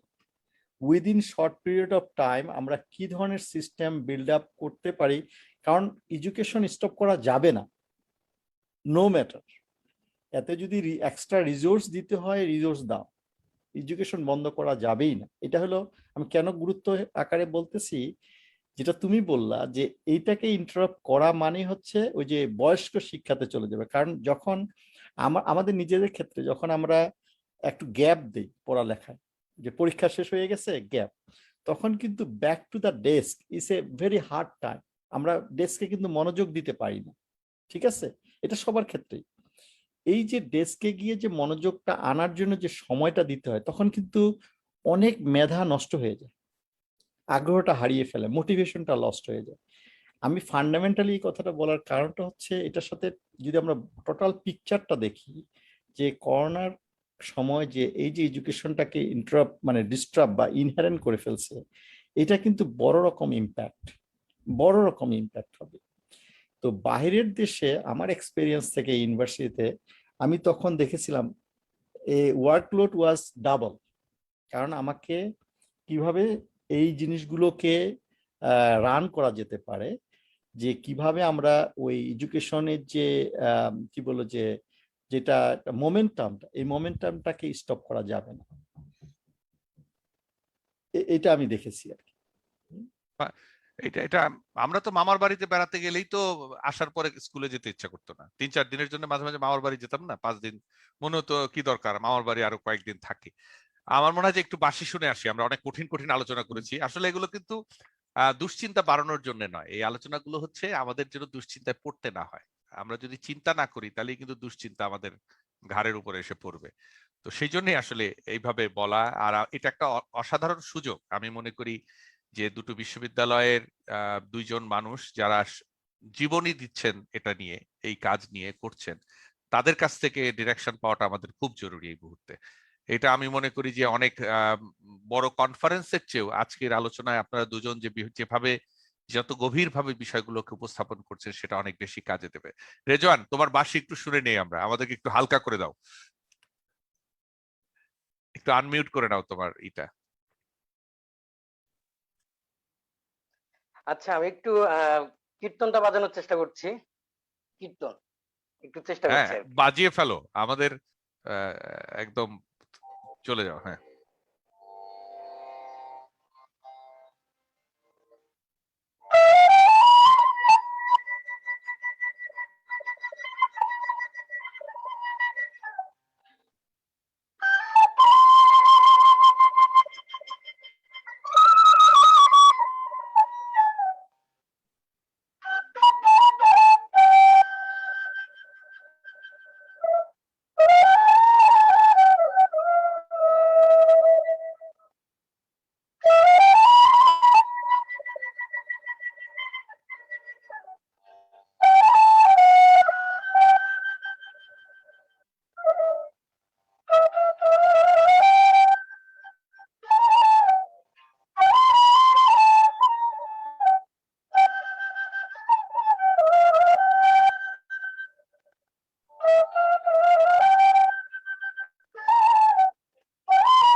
বাহ বাহ বাহ, ধন্যবাদ। Thank you.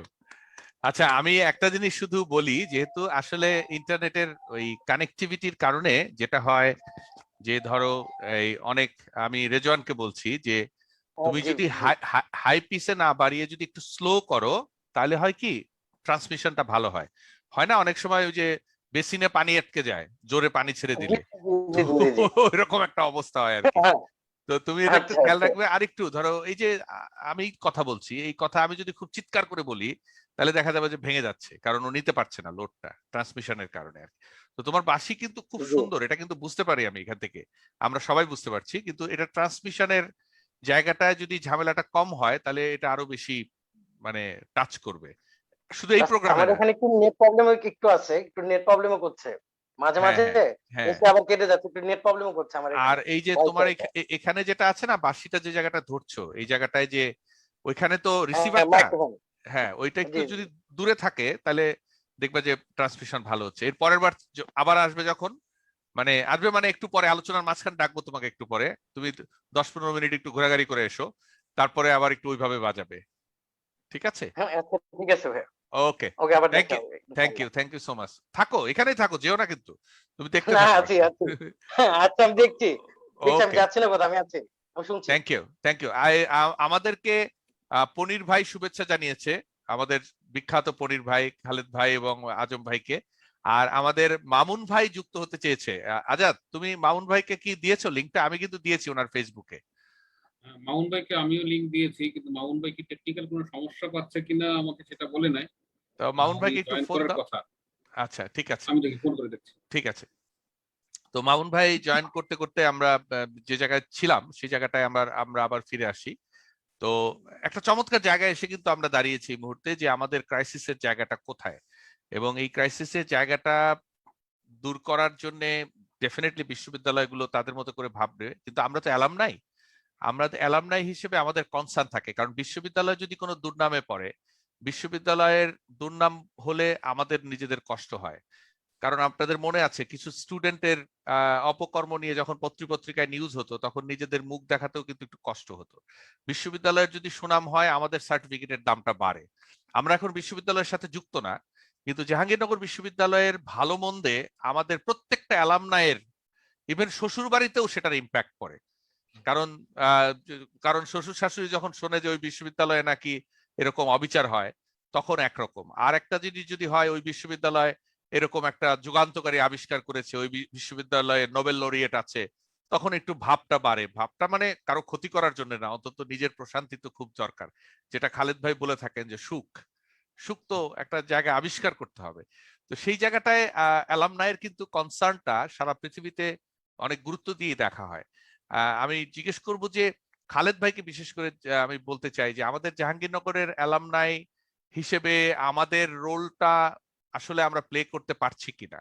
আপনার কি মনে হয় একজন শিক্ষক হিসেবে, আপনি যখন দেখেন যে আমাদের এটা কি আমাদের অ্যালামনাইদেরকে তাদের ব্যর্থতা না কি, মানে একটু যদি বলেন। না রাজু, প্রথমত একটা কথা বলে এলাম মানে হিসেবে, মানে জাহাঙ্গীরনগরে এই সময়টায় অনলাইনে যে শিক্ষা ব্যবস্থা এবং পরীক্ষা পদ্ধতি, এটা কিন্তু ভালোভাবে এগিয়ে চলেছে। এই প্রশংসাটুকু মানে করতে হবে প্রশাসনের এবং বিভাগগুলো এবং শিক্ষকদের, ছাত্রছাত্রীদের। আটকে নেই। যেমন বাংলা বিভাগের কথাই বলি, যে আমাদের ফার্স্ট ইয়ার সেকেন্ড ইয়ার পরীক্ষা গেছে, ফোর্থ ইয়ারের পরীক্ষা হচ্ছে, মাস্টার্স এর পরীক্ষা কমিটির চেয়ারম্যান চলছে ভাইবা। মানে যতটা সম্ভব এটা চেষ্টা করা হয়েছে, মানে অন্তত এটুকু পত্রিকায় দেখেছি যে অন্যান্য বিশ্ববিদ্যালয় চাইতে অনলাইন কার্যক্রম এগিয়ে আছে, কোন না কোনো ভাবে সময়ের সঙ্গে খাপ খাওয়ানো এই ব্যাপারটা আছে। আপনাদের এটুকু জানাতে পেরে আমি আনন্দিত। আর বিষয়টা দ্বিপাক্ষিক, গ্রহণ করতেও জানতে হয়। মানে বিনয় মজুমদারের একটি কবিতা আছে, ভালোবাসা দিতে পারি, তোমরা কি গ্রহণে সক্ষম? ভালোবাসাটা আমি চাই। ভালোবাসাটা কি? আর্থিক সহযোগিতা, নৈতিক সহযোগিতা, নানা কর্মকাণ্ডে প্রশাসনকে সহযোগিতা, বিশ্ববিদ্যালয়কে সহযোগিতা, এবং বিশ্ববিদ্যালয় তাহলে প্রত্যাশা করতে হবে।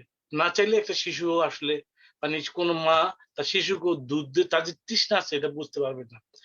অ্যালামনাইরও সারা দুনিয়াতেই বিশ্ববিদ্যালয়গুলো মূলত চলে অ্যালামনাইদের সহযোগিতায়।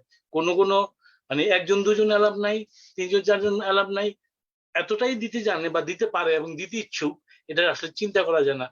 আমাদের যারা জাহাঙ্গীরনগর বিশ্ববিদ্যালয়ের ছাত্র, আমি অন্যান্য বিশ্ববিদ্যালয়ের সবাইকে যথেষ্ট প্রণতি জানিয়ে বলতে চাই, জাহাঙ্গীরনগর বিশ্ববিদ্যালয়ের যারা ছাত্র, তারা এই যে স্বাস্থ্যকরের যে ভূমিটা আছে, এটাকে যতটা ভালোবাসা নিয়ে, যতটা মমতা নিয়ে আসলে এই বিশ্ববিদ্যালয়টাকে দেখে, অতটা অন্যদের পক্ষে দেখা বিভিন্ন কারণে সম্ভব হয়ে ওঠে না। আবাসিক বিশ্ববিদ্যালয় বলে যে মানসিক নৈকট্য আমাদের আছে, রাজুকে আমি চিনি, আমি রেজা আলী আজমকে আমি চিনি, মামুনকে আমি চিনি, যারা আছে তাদের চিনি। এই চেনাচিনির ব্যাপারটা একটা অদ্ভুত পারিবারিক বন্ধনের মতো, আত্মার বন্ধনের মতো, রক্তের বন্ধনের মতো, শিরা উপর শিরায় যেন আসলে বহমান, এমন একটি ব্যাপার ঘটে।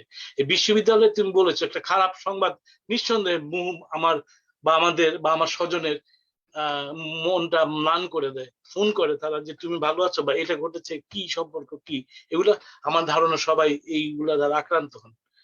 তেমনি ভালো যদি কোনো কিছু করে সেটা আনন্দ আমরা পাই। আলী আজম আমাদের গর্ব, বা বাইরে যেমন এ মামুন বাইরে অনেক কৃতিত্ব অর্জন করছে, সেগুলো আমাদের বা অন্য যারা করছেন তাদের তো আসলে আমাদের এই বিষয়টাকে মানে অন্তত বিশ্ববিদ্যালয় হিসেবে গর্ব করবার মতো একটা জায়গা নিয়ে যায়। তো এগুলা তো আসলে দরকার আছে। আমি মনে করি যে কোথাও একটা, এখন যে অবস্থা আছে, কোথাও একটা মূল প্রশাসন এবং এলামনাইদের সঙ্গে যতটা সহৃদয়তা থাকা উচিত, বিনিময়ে সম্ভব একটি সম্পর্ক থাকা উচিত, সেটা নাই। যদি থাকে তাহলে যারা আসলে আমাদের এলামনাই তারা আনন্দ বোধ করবেন, তারা দলাদলি নানা ধরনের ওইসব যেগুলো আসলে অশুভ কর্মকাণ্ডে জড়াবেন না। প্রশাসনকে এবং প্রশাসনকে বলছে এই কারণে তাদের একটা কাঠামো আছে সুনির্দিষ্ট, তাদের সহযোগিতা চাইবার, সহযোগিতা গ্রহণ করবার একটা ক্ষেত্র প্রস্তুত করবার মানে উপযোগিতা আছে, প্রয়োজন আছে। সেটা যদি করা যায় তাহলে ভালো। আমি মনে করি না, আমি আমার কথাটা বলছি একান্তই আমার, যে এলামনাইদের সঙ্গে বিশ্ববিদ্যালয়ে যে সম্পর্কটা থাকা উচিত সেটা আসলে সুস্থ, স্বাভাবিক, সুন্দর, সতেজ, সৌন্দর্যপূর্ণ, গতিময় নয়। এটুকু আরো ভালো হতে পারে। এর ফলে যারা আসলে বিশ্ববিদ্যালয়ে পড়ে গেছেন এবং যারা পড়তে আসবেন এবং যারা আছেন তাদের মধ্যে অনেক ভালো সম্পর্ক হতে পারে। একজনকে দেখলে আরেকজন আর অন্য একটি পথে হেঁটে যাবে, এটা কোনো স্বাভাবিক মানবিক বিবেচনা না, এটা আসলে মনুষ্যত্বের পক্ষে আসলে একটা অন্তরায়। এই সম্পর্কগুলো অনেক ভালো হওয়া উচিত। আমি মনে করি দুপক্ষেরই আসলে প্রয়োজন আছে মানে এগিয়ে আসার, মানে অভিমানের না, অহংকারের না, দেমাগের না, বরং দিলের। দিলকে উদার করে মিশতে হবে। আমি অপমানিত হব না, আমি অহং বিসর্জন দেব। আমি চাই বিশ্ববিদ্যালয়টা উন্নয়ন, বিশ্ববিদ্যালয়ের উন্নতি মানে সারা দেশে, আমি বলছি সারা দেশ থেকে আসে এবং সারা পৃথিবীতে ছড়িয়ে পড়ে। অদ্ভুত একটা মাঝখানটা আমরা আসি গ্রামাঞ্চল থেকে, বিভিন্ন দেশ থেকে, বিভিন্ন উপজেলা থেকে, গভীর গ্রাম থেকে, এবং ছড়িয়ে পড়ে নানা বিশ্বে। ফলে একটা এই যে মাঝখানে থাকা, এখানে আসলে একটা মানে কাজটা হচ্ছে কি বলে সেটাকে, যারা সমন্বয়কারী, এখানটাই আমরা চেতনাকে নির্মাণ করে দিতে পারি, আকাঙ্ক্ষাকে নির্মাণ করে দিতে পারি, এবং বৈশ্বিক নাগরিক হিসেবে তাদেরকে তৈরি করবার, তাদের অন্তরে বাসনা জাগিয়ে দেবার সামর্থ্য আমরা রাখি। সেটাই আমাদের কর্তব্য। আমাদের ক্লাসরুমে ঘষাঘষি করা, ব্ল্যাকবোর্ডে উঠে না, হোয়াইট বোর্ডে এটা না, এটা হচ্ছে সামগ্রিক শিক্ষা ব্যবস্থার মধ্যে জ্ঞান চর্চার সঙ্গে ছাত্রছাত্রীদের যুক্ত করতে হবে, এবং তাহলে তারা আমাদের বন্ধু, তারা আমাদের দোসর, তারা আমাদের আমি মনে করি এটুকু। Thank you. আমাকে অলরেডি দেখেন আশরাফ জামান আমাকে কমপ্লেন করেছে, রাজু ভাইকে কেন যেন প্রাণবন্ত লাগছে না। মানে আমার চেহারা গ্ল্যামার আছে কি নাই, ওরে বাবা, যত বড় লোক একজন আসছে, মামুন রফিক ভাই, দেখছেন নাকি? মামুন ভাই আপনি তো ভালো আছো? হ্যাঁ ভালো আছি। হেইয়া আপনারে দেখে তো খেলা দেখতেছিলাম, হেইয়া মই তো ঘাবড়াইয়া গেছি। আমি তো ঘাবড়াবা কে, আমি একটু খেলা দেখতে আসছিলাম, কইলাম না। ও আচ্ছা ঠিক আছে। মই তো মোরে যেহেতু অভিযোগ করছে, হেইয়া কইছে যে তোমার চেহারার ভিতরে কেমন যেন একটা মরা ধরা ভাব হইছে আর কি। যাই হোক, মামুন ভাই কিন্তু জিতে আসছে। জিতে আসছে নাকি? খেলা জিতছে। আচ্ছা, এখন আপনারা মামুন ভাইয়ের কণ্ঠে একটা গান শুনবেন, এটা হচ্ছে সবচেয়ে বড় ব্যাপার। এটা কোনোদিন শুনছো নাকি? না, আজকে শুনবো। আজকে এখানে তো যা হচ্ছে সেগুলি আসলে আপনার মানে না, কোনো শিডিউল কিছু না। তো আপনার মামুন ভাইয়ের একটা গান শুনি, এক লাইনে গান, মামুন ভাই। এটা মানে আমাকে এখন যদি ইও দাও তাও সম্ভব না, কিন্তু একটা পারফরমেন্স করতে হবে, কারণ আজকের আলোচনার মূল বিষয় হচ্ছে পারফরমেন্স। নইলে আপনাকে একাডেমিক পারফরমেন্স, অথবা আপনি নিউটনের তৃতীয় সূত্রটা বোঝান আমাদেরকে। না একটা না, অনেক বছর বিশ্ববিদ্যালয়ের সিনেটে ছিল, যতদিন থাকার অধিকার আছে তার চেয়ে বেশি। হ্যাঁ, বিশ্ববিদ্যালয়ের অধিকার কিসের আবার? সব ধরনের সুযোগ বিশ্ববিদ্যালয় কর্তৃপক্ষ নির্বাচন দিতে পারে নাই, আমরা থেকে হ্যাঁ, না গেছি। দেওয়াতে পারো নাই, ফলে তোমার এই যে না, আপনি তো তখন কর্তৃপক্ষই ছিলেন, আপনি তখন তো হ্যাঁ। কর্তৃপক্ষ, আপনি কারে বলবেন যে দিতে পারে নাই? ওইসব হবে না, এখন আপনার পারফরমেন্স হবে। খালেদ ভাই এটাকে অ্যাপ্রুভাল দিয়েছে, এখন যদি পারফরমেন্স না হলে এখন অন্যদিকে যাইতে হবে। ইউনিভার্সিটিতে কি না, হয় না, ওই যে খালেদ ওই যে ইউনিভার্সিটি থাকতে যে ছড়া লিখতাম না, তার হ্যাঁ। 2 লাইন শুনাইতে পারি। করেন। হ্যাঁ, ও একটু পত্রিকাও করতো। সামরিক জান্তা খেয়ে নুন পান্তা চেয়েছিল হরতাল ঠেকাতে, দেশব্যাপী জনগণ প্রতিজ্ঞা আমরণ, হরতাল ভাঙে কোন বোকাতে। শেষ। ঠিক আছে, সুন্দর হয়েছে, এই যে, সুন্দর আমাদের হয়েছে। সময় একটা আপনাকে আপনার কবিতা শুনে তো আমার একটা ছড়া আসছে, আচ্ছা বলবো? বললে ভালো। হ্যাঁ, উদাম গায়ে মদন মিয়া, গাড়ি চালায় ঠেলা দিয়া, পেট চালায় পানি দিয়া, আর বউ চালায় গালি দিয়া। শেষ। Not that bad. Reality of তোমাকে life. পাড়া। আজম কেমন আছো? আলহামদুলিল্লাহ, আপনি কেমন আছেন মামুন ভাই? এই তো ভালো ভালো আছি। হ্যাঁ হ্যাঁ, এই যে জাহাঙ্গীরনগরের কথা শুনলে রাত 3টার সময় রাজু বলল এখন রাত 3টা ঘুম বাদ দিয়ে এই আড্ডা দিতে বসলাম। রাজু রাজি করেছে।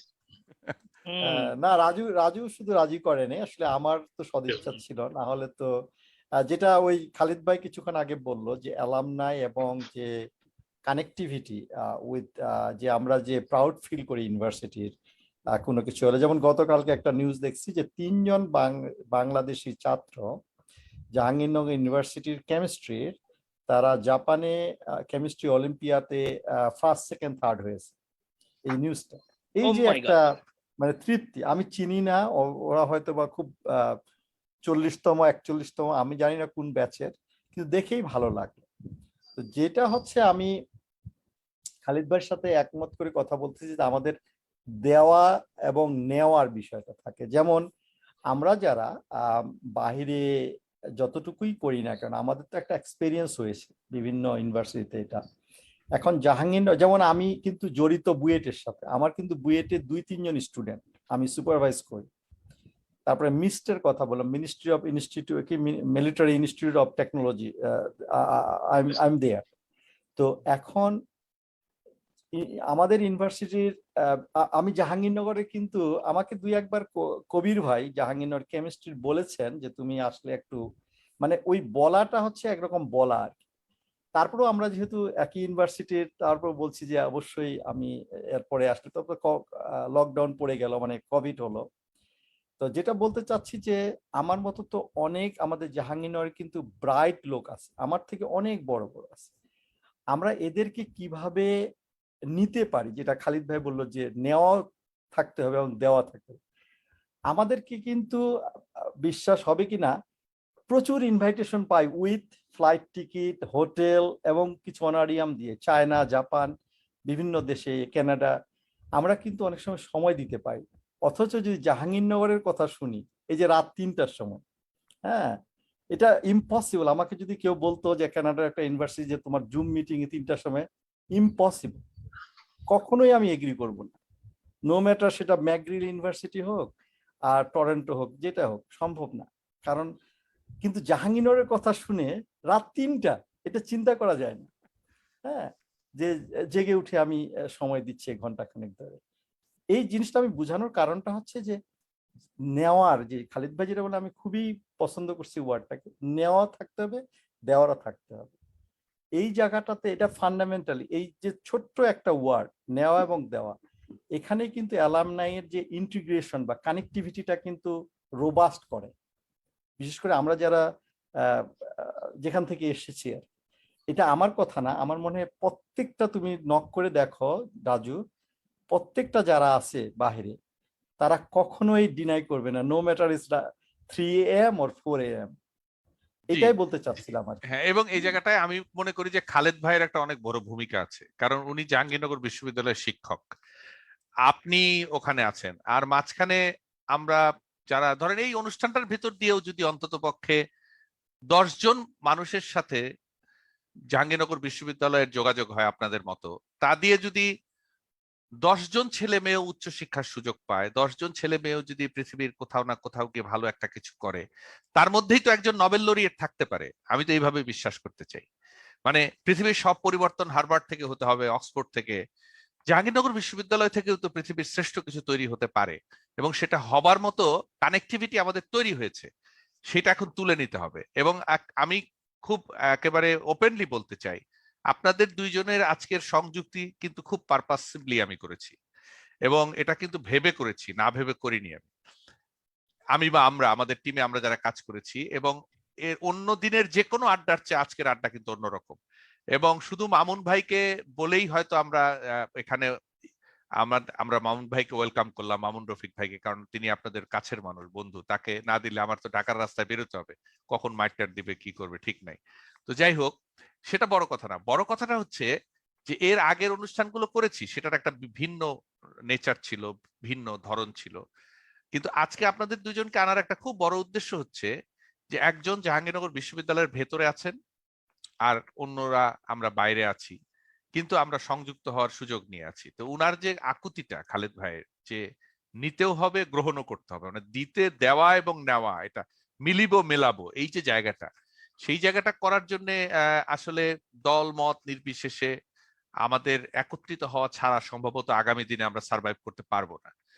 আপনার বিশ্ববিদ্যালয়ে যেমন ডিপার্টমেন্টে ডেন্টিস্ট আছে, বায়োকেমিস্ট আছে, ফিজিক্সের লোক আছে, সবকিছু।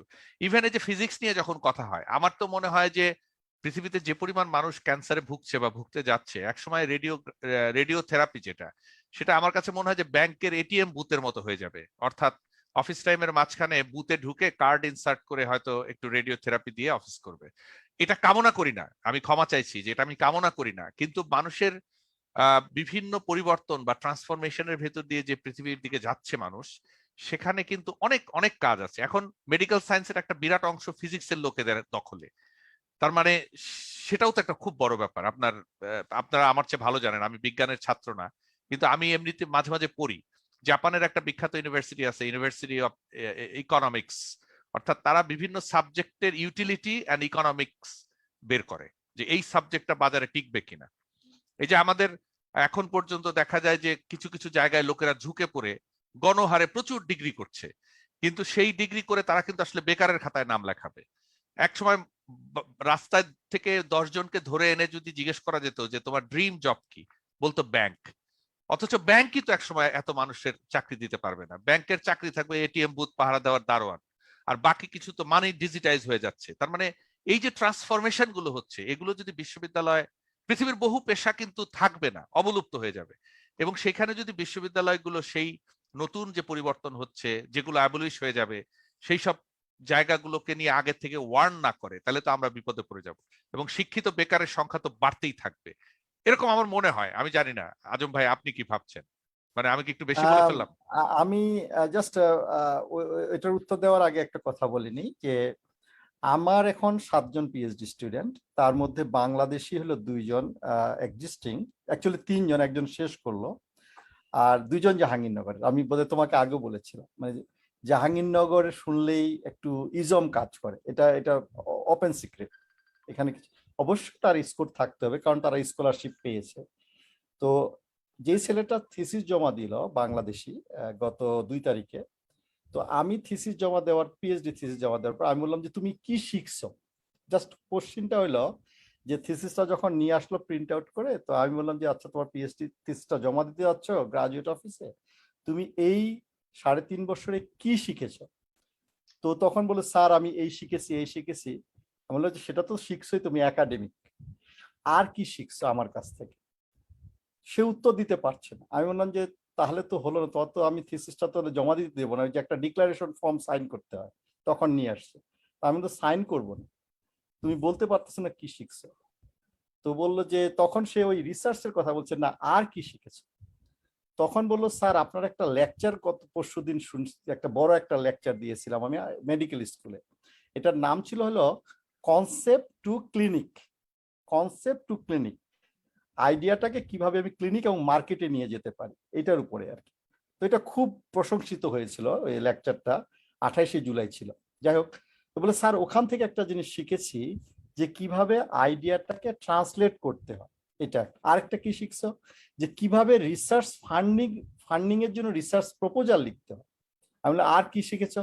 বলে স্যার কিভাবে বিহেভ করতে হয়, যে আপনাকে যখন আমরা ইউনিভার্সিটিতে দেখি একরকম, বাসায় গেলে মনে হয় স্যার তো স্যার না, হ্যাঁ, আড্ডা দিচ্ছে, তালি দিচ্ছে, এটা সেটা। বলে আর কি শিখেছ? বলছে কিভাবে মানে ল্যাবে গিয়ে স্টুডেন্টদের সাথে চ্যাট করতে হয়। আমি কিন্তু অনেক ল্যাবের মধ্যে আমার কিন্তু কাজ নাই, আমাকে যদি বলে তুমি কি করো, আমি বলি আমি কিছুই করি না, কারণ লোকই সবই করে।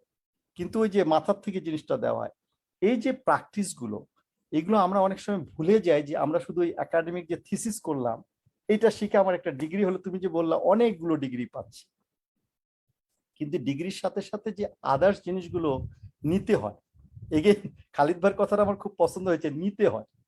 এই নিয়ে নেওয়াটাই কিন্তু সে কিন্তু এই যে চেইন রিয়েকশন, সে কিন্তু এটাকে ডেলিভারি দিবে তার যে স্টুডেন্ট হবে পরবর্তীতে বাংলাদেশে ইউনিভার্সিটি থেকে। এই জিনিসগুলোই হচ্ছে মেইন। কিন্তু মানে কি বলবো, যে ওই যে বললাম না, ডিগ্রি কাগজটা শুধু নিয়ে গেলে তো হবে না, এর সাথে আরো জিনিস নিতে হবে, এবং they can produce a next generation. এটাই তো পারফরমেন্স। এই যে ও কিন্তু আপনার ছাত্র কিন্তু বলল যে আপনার যখন বাসায় বেড়াতে আসছে বা আপনার বাসায় আসছে, তখন তো প্যারেন্ট পাচ্ছে, আপনি তখন তো শিক্ষক থাকছেন না, তার হয়তো চাটা আপনি এগিয়ে দিচ্ছেন, বা তাকে ইভেন জুতা পরতে হয়তো হেল্প করতে পারেন যে তুমি এখানে বসে পড়ো। মানে এই যে চরিত্র, যে বিভিন্ন সময়ে বিভিন্ন প্রয়োজনে যে ভিন্নতাটা, এই ডাইভার্সিটির ভিতর দিয়েই তো আসলে প্রফেসর শব্দটাও তো তাই মনে হয়। প্রফেসর শব্দটা তো প্রফেসি থেকে এসছে, তাই না? প্রফেসি, প্রফেট, এরকম একটা, মানে যেটা একটা যে জায়গাটা আসলে এত সহজ না। আমরা যে মনে করি যে 12 বছর থাকলে একটা লোক প্রফেসর হয়ে গেল, 50 বছরও একটা লোক প্রফেসর নাও হতে পারে। আসলে মানে প্রফেসর বলতে যে ফিলসফিটা মানে মনে আসে, আমি জানি না খালিদ ভাই আপনার কি মনে হয় এই জায়গাটা? ঠিক আছে, মানে ব্যাপারটা হচ্ছে যে একটা সময় ডক্টর মোহাম্মদ শহীদুল্লাহ, আমরা তাকে হয়তো জ্ঞানী জানি, কিন্তু তিনি যখন মানে চাকরি থেকে যান অথবা মারা যান, তখন তিনি অধ্যাপক হতে পারেন। আমাদের এখানে অনেক বড় বড়, আমার দেশের বাইরেও দেখবো আসলে অনেক বড় বড় লোকজন আছে যারা প্রফেসর হতে পারেনি। এটার গুরুত্বটা অনেক, এটা কেবল একটা পদ না, এটার অন্তর্গত মাহাত্ম্যটা অনেক বেশি। প্রফেসি যে কথাটা বলা হলো সেটাই আর কি, তার বাক, তার আচরণ, তার মানে বলেছি যে আসলে প্রত্যেকটা আচরণই হবে অনুকরণীয়। একজন ছাত্র তাকে দেখে শিখবে, তার হাঁটা দেখে শিখবে, তার চলা দেখে শিখবে। যে আচরণের কথা বলা হলো, সেই আচরণ করা শিখবে। কিভাবে উঠতে হয় বাসে, নামতে হয় বাস থেকে, কিভাবে জুনিয়রদের সঙ্গে কথা বলতে হয়, কিভাবে ড্রাইভারের সঙ্গে কথা বলতে হয়, কিভাবে গাড়ি থেকে নামতে হয়, সবকিছুই শিখবে। মানে একজন শিক্ষক, আমি বলেছি সার্বক্ষণিক শিক্ষক, রাস্তায় কিভাবে চলেন, তিনি বাজারে কিভাবে কেনাকাটা করেন, এগুলো আসলে শিখবার বিষয়। আরেকটি কথা রাজু বলেছ যে পৃথিবী কিন্তু বদলাবে, এবং অনেক আগে বলা হয়েছে যে আসলে যোগ্যতমের উদ্বর্তন ঘটবে। একটা বিবর্তনের মধ্য দিয়ে ভাষা বদলায়, সামাজিক পরিস্থিতি বদলায়, রাজনৈতিক রাস্তা অবস্থা বদলায়, সবকিছু। মানে একটা সময় আমাদের 200-250 বছরের যদি ইতিহাস দেখি, নানা ধরনের বদল হয়েছে। বিজ্ঞানের, বিশেষত বিজ্ঞানের, তথ্য প্রযুক্তিগত বিজ্ঞানের সঙ্গে অন্যান্য বিজ্ঞানের যে উন্নতিটা গত 25 বছর বা 50 বছরের মধ্যে হয়েছে, এটা আসলে কখনো কল্পনাও করা যেত না। যে মোবাইল ফোনে আমরা কথা বলছি, এটা ছিল আসলে কল্পনার একটা বিষয়। যে যা কিছু করে না কেন, কল্পনার একটা বড় জায়গা থাকে বিজ্ঞানের। যেমন হেলিকপ্টার আমরা জানি, দা ভিঞ্চি আঁকা ছবি থেকে উড়োজাহাজ আবিষ্কারের প্রেরণা পেয়েছে। পরে কল্পনা একটা সুন্দর জায়গা থাকে। অবশ্যই কঠিন থেকে কঠিনতর হচ্ছে আমাদের বেঁচে থাকা, আমাদের জীবন ধারণ রূপান্তরিত হতেই থাকবে। আরো যেমন করোনাকে আমাদের মোকাবেলা করতে হচ্ছে, এবং আরো এর চেয়ে জটিল কোনো কিছুকে আমাদের মোকাবেলা করতে হতে পারে। কিন্তু জগতে তারাই টিকে থাকবে যাদের আসলে অ্যাডাপ্টেশনের সামর্থ্যটা, অভিযোজনের সামর্থ্যটা তৈরি করতে পারবে। এটার জন্য সহায়তা দরকার। আবারও বলি, বৈজ্ঞানিক, মানবিক বিভিন্ন সহযোগিতা দরকার। একা মানুষ বেঁচে থাকতে পারে না, একা কিছুক্ষণ মানুষ মেডিটেশন থাকতে পারে, একটা মানুষ মেডিটেশনের মধ্যে দিয়ে জীবন কাটাতে পারে না। মেডিটেশনের সঙ্গে অ্যাকশনের একটা ব্যাপার থাকে, সেই কাজটা করতে হবে। কাজ এবং মেডিটেশন, এগুলোর মধ্য দিয়ে মানে আমি চিন্তা করব, আমি সৃষ্টি করব, আমি পরিশ্রম করব। পরিশ্রমটাই প্রতিভা। কিন্তু আমাকে একজন বলেছিল, কোন একজন শিক্ষক, আমি পরিশ্রম করতে চাই, মানে আমার আরো উপার্জন দরকার, কিন্তু আমার পরিশ্রম করার আমাকে টাকা দিক। মানে টাকাটা তো দরকার, টাকাটা কেন, একটা প্রবাদ আছে ইউরোপেই যে আসলে টাকা খুবই মূল্যবান জিনিস, পৃথিবীতে টাকার চেয়ে মূল্যবান অনেক কিছুই আছে, কিন্তু সেসব জিনিস টাকা দিয়ে কেনা যায়। চিকিৎসা, মানে তীর্থযাত্রা, যা কিছু করি না কেন, ধর্ম অথবা অন্য কোনো, আমার প্রাণের আনন্দে আমি একটা ভ্রমণে যাব, নিউজিল্যান্ডে যেতে চাই, ওর যে পটভূমিটা দেখলে তো যে কারো ইচ্ছে করবে, যারা দেখছে একটু নিউজিল্যান্ড বেরিয়ে আসি, অনেক টাকার দরকার নাই, কিন্তু টাকার দরকার আছে। ওই টাকাটা যদি না থাকে, আমার অন্য বস্ত্র বাসস্থানের পরে তো এগুলো, রবীন্দ্রনাথ বলেছেন এই কথা, তার একটা থিওরি আছে যেখানে বলেছেন মানুষ তার বেসিক যে নিডস এটা পরিপূর্ণ হওয়ার পরে কেবল এই ভাত না খেয়ে পিঠা এটা না করে ওটা ভ্রমণ আনন্দ এগুলো করতে পারে, গান গাইতে পারে। কিন্তু পেটে তীব্র ক্ষুধা নিয়ে কেউ গান গাইতে পারে না, কাঁদতে পারে। আর্তনাদকে সঙ্গীতের মতো মনে হয়, ভুল হবে। আবার অনেক গানের মধ্যে আর্তনাদ আছে, সেটাকে চিনে নিতে হবে। ফলে এই যে পরিবর্তমান পৃথিবী, জটিলতর হয়ে ওঠা পৃথিবী, সেটার সঙ্গে আমাদের খাপ খাওয়ানোর সামর্থ্যটা বাড়াতে হবে। এবং এটা এখানে মানে অন্তত প্রাতিষ্ঠানিক শিক্ষা প্রতিষ্ঠানের দায়, মানে কিভাবে আসলে সিলেবাস থেকে আমাদের কারিকুলাম কিভাবে রকম হবে, আমাদের কোন সাবজেক্টটা খুলতে হবে, কোনগুলাতে আসলে পড়বো, এবং সারা বিশ্বের সঙ্গে আমাদের কিভাবে আসলে সমন্বিত ভাবে পথ চলাটা আসলে মিলিয়ে নিতে পারবো, সেই চেষ্টাটা করতে হবে। স্বপ্ন ছাড়া, স্বপ্ন বাস্তবায়নের চেষ্টা ছাড়া এগুলো আসলে অর্থহীন। অসাধারণ, অসাধারণ। অনেকেই বলছেন যে আপনার কথা কবিতার মতো, আসলে কবিতা, উনি তো কবি, কবি কবি তো কবিতার মতোই কথা বলবে না। Thank you. আচ্ছা আজম ভাই, আপনি যেন কি বলছিলেন, আমি একটু ইন্টারাপশন করেছিলাম। না, আমি বলতে চাচ্ছিলাম যে ওই যে কিছুক্ষণ আগে আসলো কথাটা, তোমার যে প্রফেসর যে বিষয়টা আর কি। হ্যাঁ, তো আমার এক্সপিরিয়েন্সটা হচ্ছে আমেরিকাতে থেকে দেখছি ইউনিভার্সিটিতে, হ্যাঁ, এখানে এসে দেখছি। আমি যখন একটা ডিপার্টমেন্টের সাথে অ্যাটাচ ছিলাম, এটার নাম ছিল ডিপার্টমেন্ট অফ অ্যাপ্লাইড সায়েন্সেস। তো ওখানে একজন মাত্র বয়স্কা, একজন বুড়ি, একটা মাত্র প্রফেসর ডিপার্টমেন্ট। হ্যাঁ, আর করই নাই। যখন আমি অ্যাপ্লাই করলাম প্রমোশনের জন্য, তখন আমাকে বলছে, are you sure you are going to be a professor? আমি বললাম যে হ্যাঁ, ইয়েস, কারণ আমার তো অ্যাচিভমেন্ট অনেক।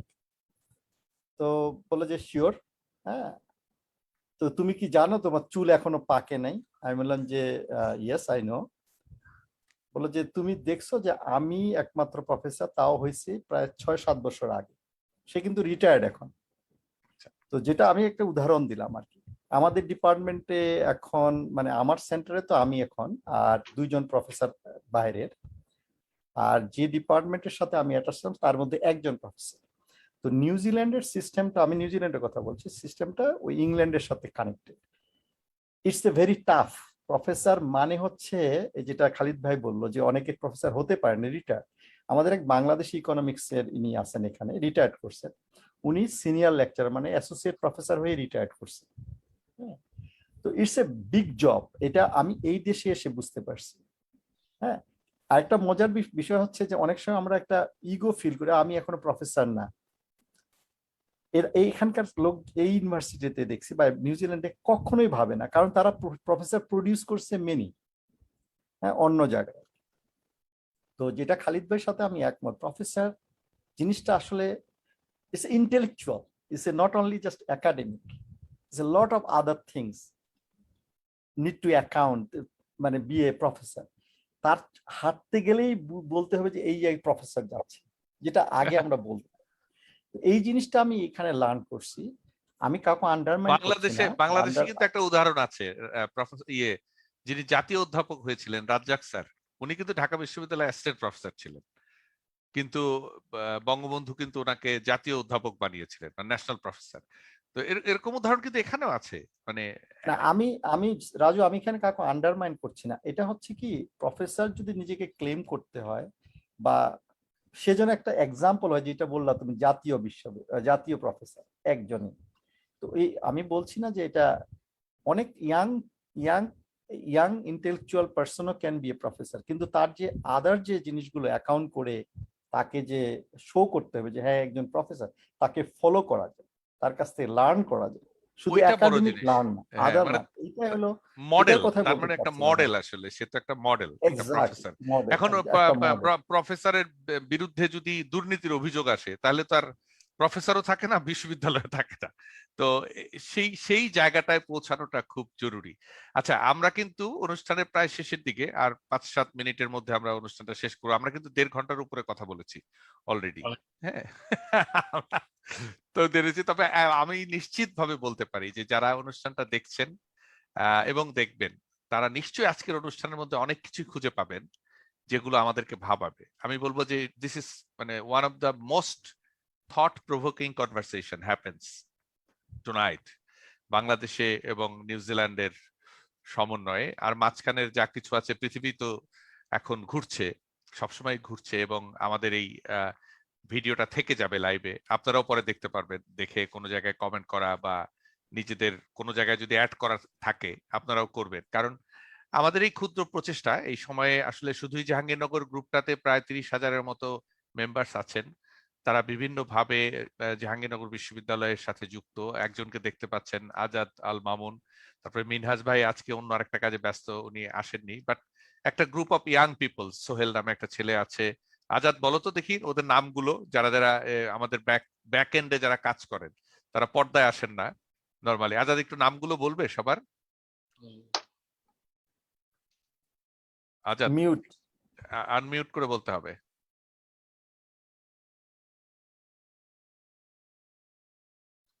আজাদ মনে হয় কোনো একটা কাজে ব্যস্ত আছে, সে নিশ্চয়ই কোনো কাজ। হ্যাঁ, বলো আমাদের নামগুলো বলো। আচ্ছা, অ্যাডমিন হিসাবে হচ্ছে গ্রুপের হার্ট বলে হচ্ছে কল্লোলদা, মিনাজ ভাই আছেন হচ্ছে ফাউন্ডিং হিসেবে এখানে আছেন, আপনি আমি দুইজন আছি হচ্ছে এডিশনাল অ্যাডমিন হিসেবে পারপাস নিয়ে কাজ করি। আর বাকি যারা আছেন মডারেটর, তারা কাজ হচ্ছে, ওরা পরিশ্রমটা সবচেয়ে বেশি করে টিমটা চালানোর জন্য, প্রতিদিন রেগুলার অ্যাক্টিভিটি গুলো চালানো, পোস্ট অ্যাপ্রুভ করা, কারো কোনো কমপ্লেইন থাকলে সেগুলোকে রিজলভ করা, এবং আমাদের গ্রুপের যেই ফোটে মেইন অবজেক্টিভটা হচ্ছে আমরা বার্থডে উইশ করি, সবাইকে একটু ওয়ার্ম দিতে চাই অন দ্যাট স্পেশাল ডে। তো এইটা কন্টিনিউ করা। ওখানে কল্লোলদার সাথে খুব ক্লোজলি কাজ করেছে এস এস সোহেল রানা আছে, এরপরে হচ্ছে মাহিদুল ইসলাম মাহি আছে, আবিরুল ইসলাম আবির, এরপরে জুবায়ের সামি, অপর্ণা।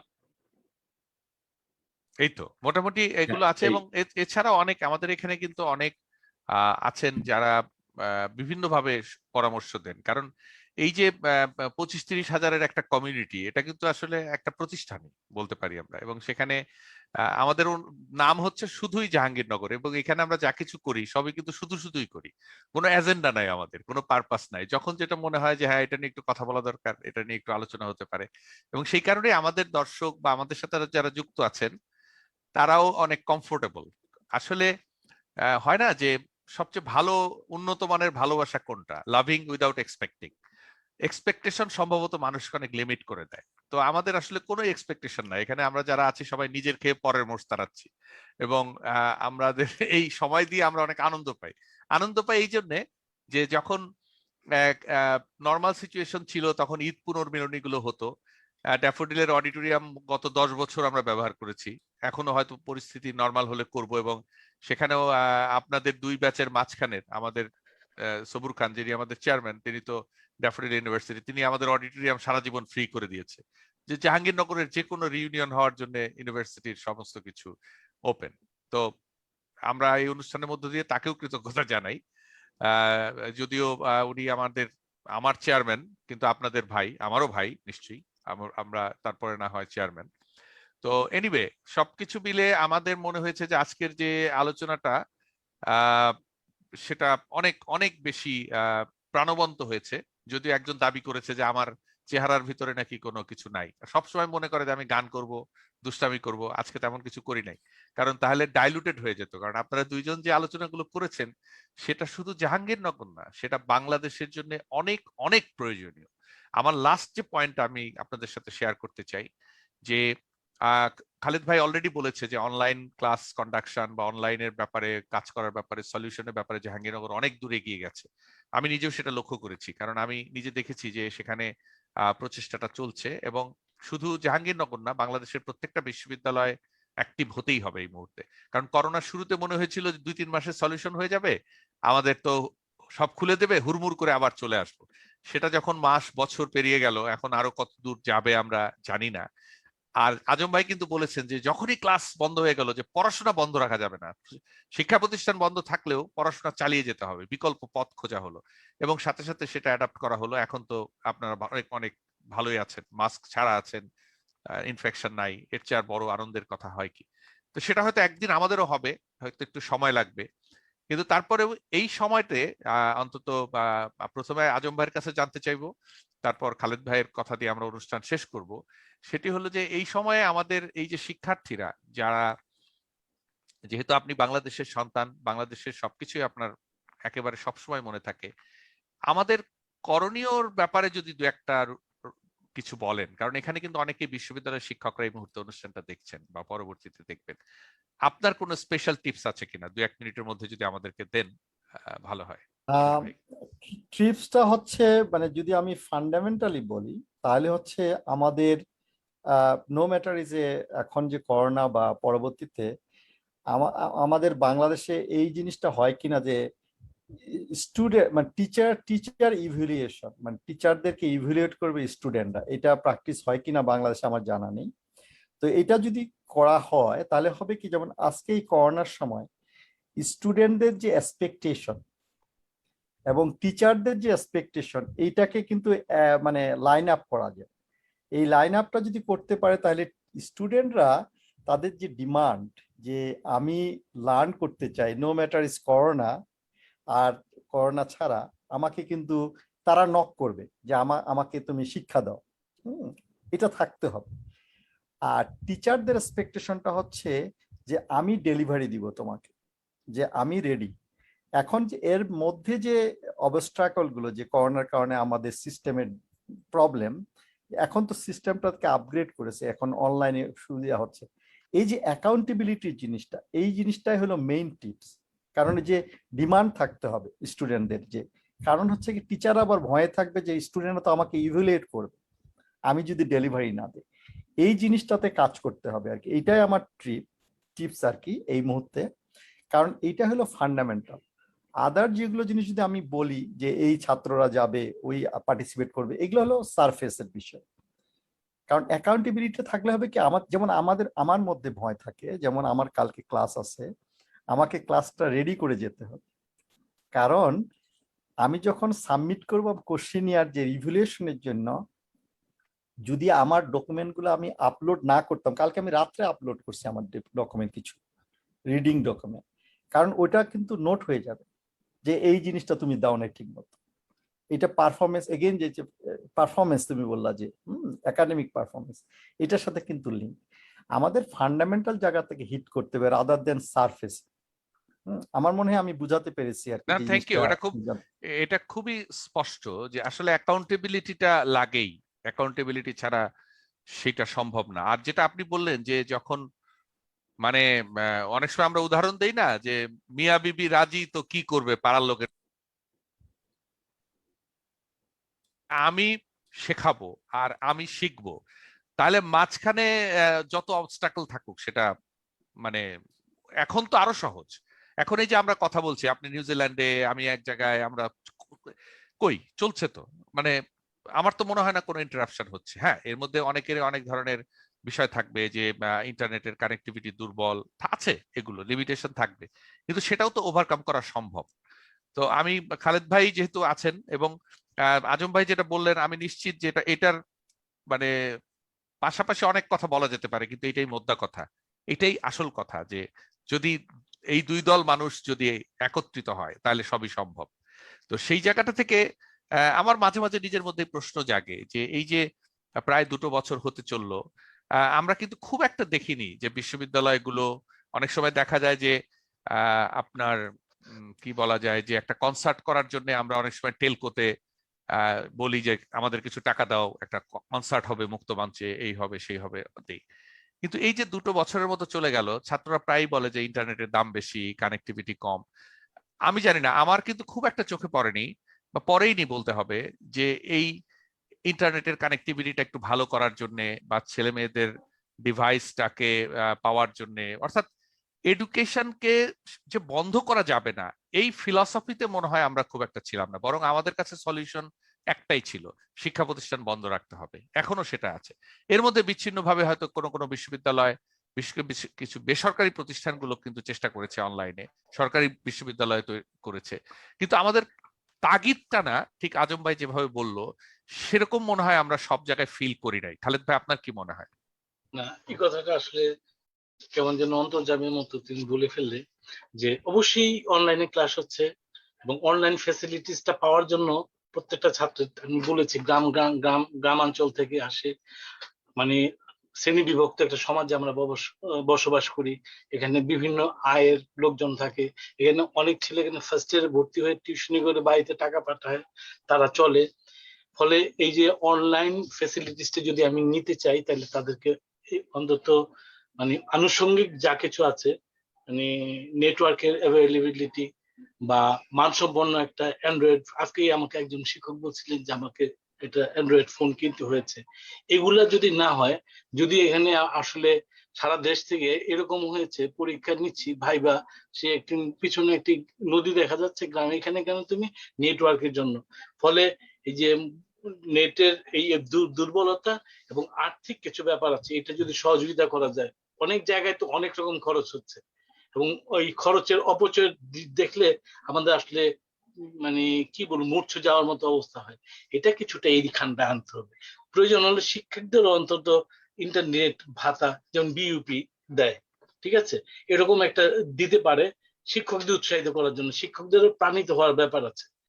আর এই যে মানে টোটালি এই যে আমরা আসলে বিচ্ছিন্ন হয়ে পড়েছিলাম একটা, সেটা থেকে মুক্ত হবার জন্য আমাদের আসলে যুক্ত হতে হবে, ঠিক আছে, যুক্ত করে সবার সঙ্গে মুক্ত করে, সব বন্ধন ছেড়ে দাও, আমি মুক্ত হতে। বিশ্ববিদ্যালয় মূলত আত্মার মুক্তি, জ্ঞানের মুক্তি, এগুলোর খুব প্রয়োজন।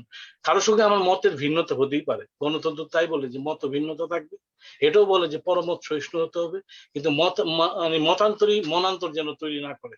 এটা বিশ্ববিদ্যালয় যেন মানে অন্তরের এক ধরনের সংলগ্নতা, মগ্নতা, একাত্মতা, এমনকি আধ্যাত্মিকতা তৈরি করে, যেটা আসলে বহুদূর পর্যন্ত যাবে। বিষয়গুলা মানে বৈশ্বিক, আঞ্চলিক না, কোনো জ্ঞানই আসলে আঞ্চলিক না। একটা গাছ মাটিতে শেকড় গেড়ে দিয়ে আকাশের দিকে চাইতে যায় আর কি, আকাশের দিকে ধাবিত হয়।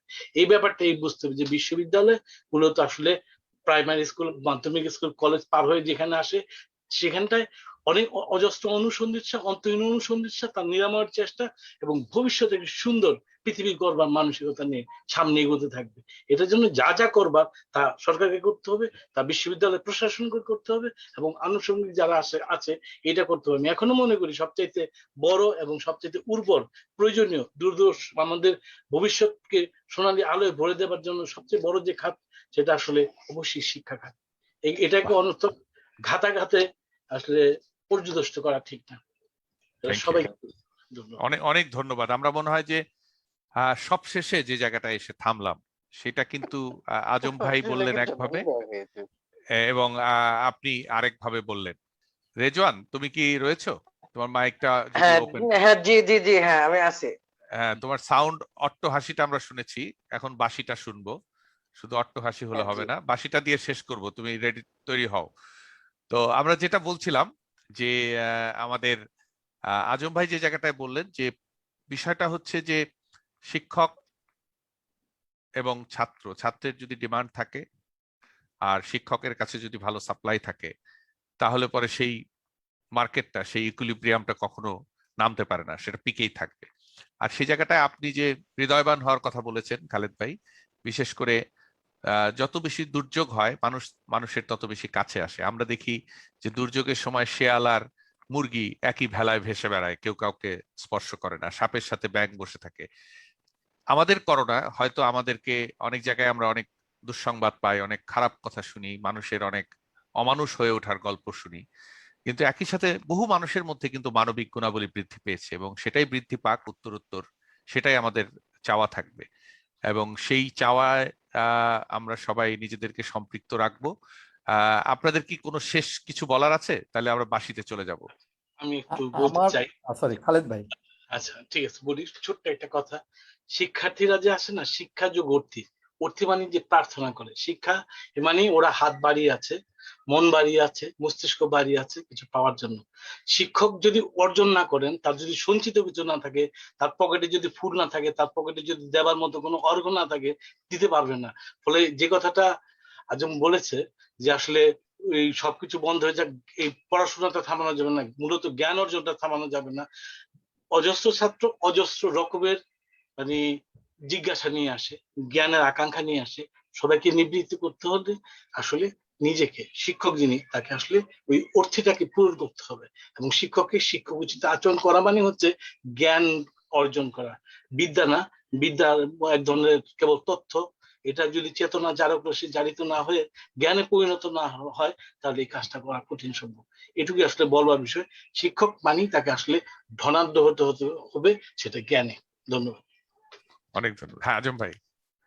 আমি আমি বেশি কিছু বলছি না। আমি আসলে আজাদ যে যে পরিচয় করে দিল, আমি আসলে জানতাম না সবাইকে, এবং তোমরা যে নিরলসভাবে কাজ করছো, এবং আমি বেশি আমার অন্তর থেকে আমি তোমাদেরকে ধন্যবাদ দিচ্ছি। এরকম একটা তোমরা প্ল্যাটফর্ম তৈরি করেছো, এবং কিছু আমার আইডিয়া আছে, সেটা হয়তো পরে আমি শেয়ার করব, যে এই প্ল্যাটফর্ম থেকে কিন্তু আমরা যে এই যে কানেক্টিভিটিটা আরো স্ট্রং করতে পারি। হ্যাঁ, যেটা আমি বললাম সেটা হয়তো বা রাজু তোমাদেরকে আমি পরে আলাদা সময় নিয়ে আইডিয়া দিব যে কি করতে পারো। এটা তোমাদের রিসোর্সের উপর ডিপেন্ড করে। তো আমার পক্ষ থেকে তোমাদের সবাইকে অনেক অনেক ধন্যবাদ। তোমরা এরকম একটা প্ল্যাটফর্ম রান করছো, এটা আমার অন্তর থেকে বলছি যে অনেক ধন্যবাদ। তোমরা এটা চালিয়ে যাও, এবং I wish all the best. এবং আমার পক্ষ থেকে আমি পার্টিসিপেট করি না করি, আদার্স যে আমার কানেক্টিভিটি আছে তারাও যদি আমি তোমাদের সাথে সংযুক্ত হতে পারবো এবং সাহায্য করব আর কি, যদি আমার কোনো সাহায্য লাগে আর কি। অনেক Thank অনেক you আনন্দ। সবাইকে। হ্যাঁ খালিদ ভাই অনেক অনেক আনন্দের। ধন্যবাদ, আপনার সাথে মানে অনেকদিন পর দেখা হলো, খুবই ভালো লাগছে। এটা আমারও আনন্দ। আমি বলেছি, ওকে বলেছি যে আমরা একই সঙ্গে আসলে বেড়ে উঠেছি, 12 ব্যাচ আর 13 ব্যাচ, আমরা তো একটা আসলে পরিবারের মধ্যে ছিলাম।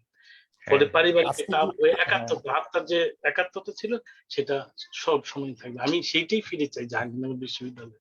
আজকে তো একটা সাবজেক্ট নিয়ে আমরা এই করলাম, মানে হয়তো বা কিছু কর্কশ হয়েছে, কিন্তু আমরা আড্ডা দিব অন্য সময় অন্যভাবে, না অন্য না, কিছু শেয়ার করবো আর কি। কর্কশ হয় না, এটা এত বেশি প্রয়োজনীয় বিষয়।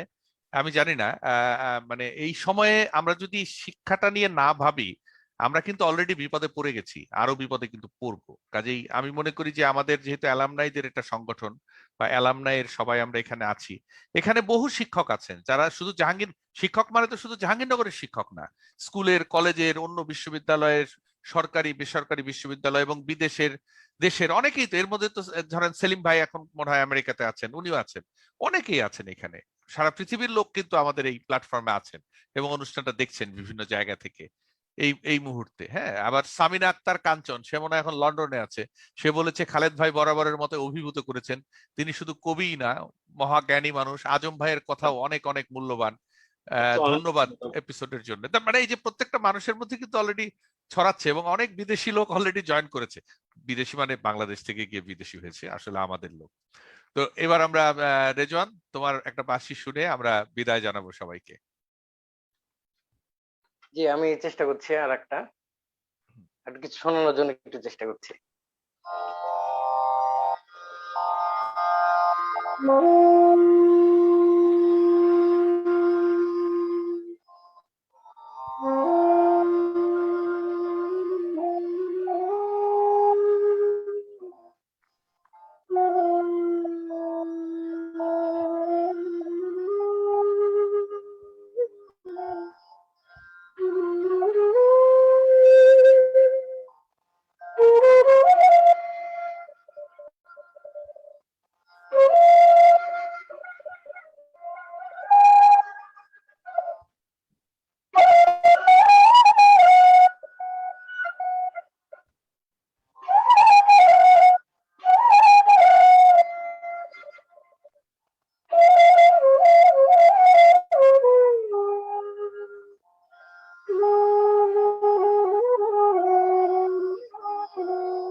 অনেক ধন্যবাদ।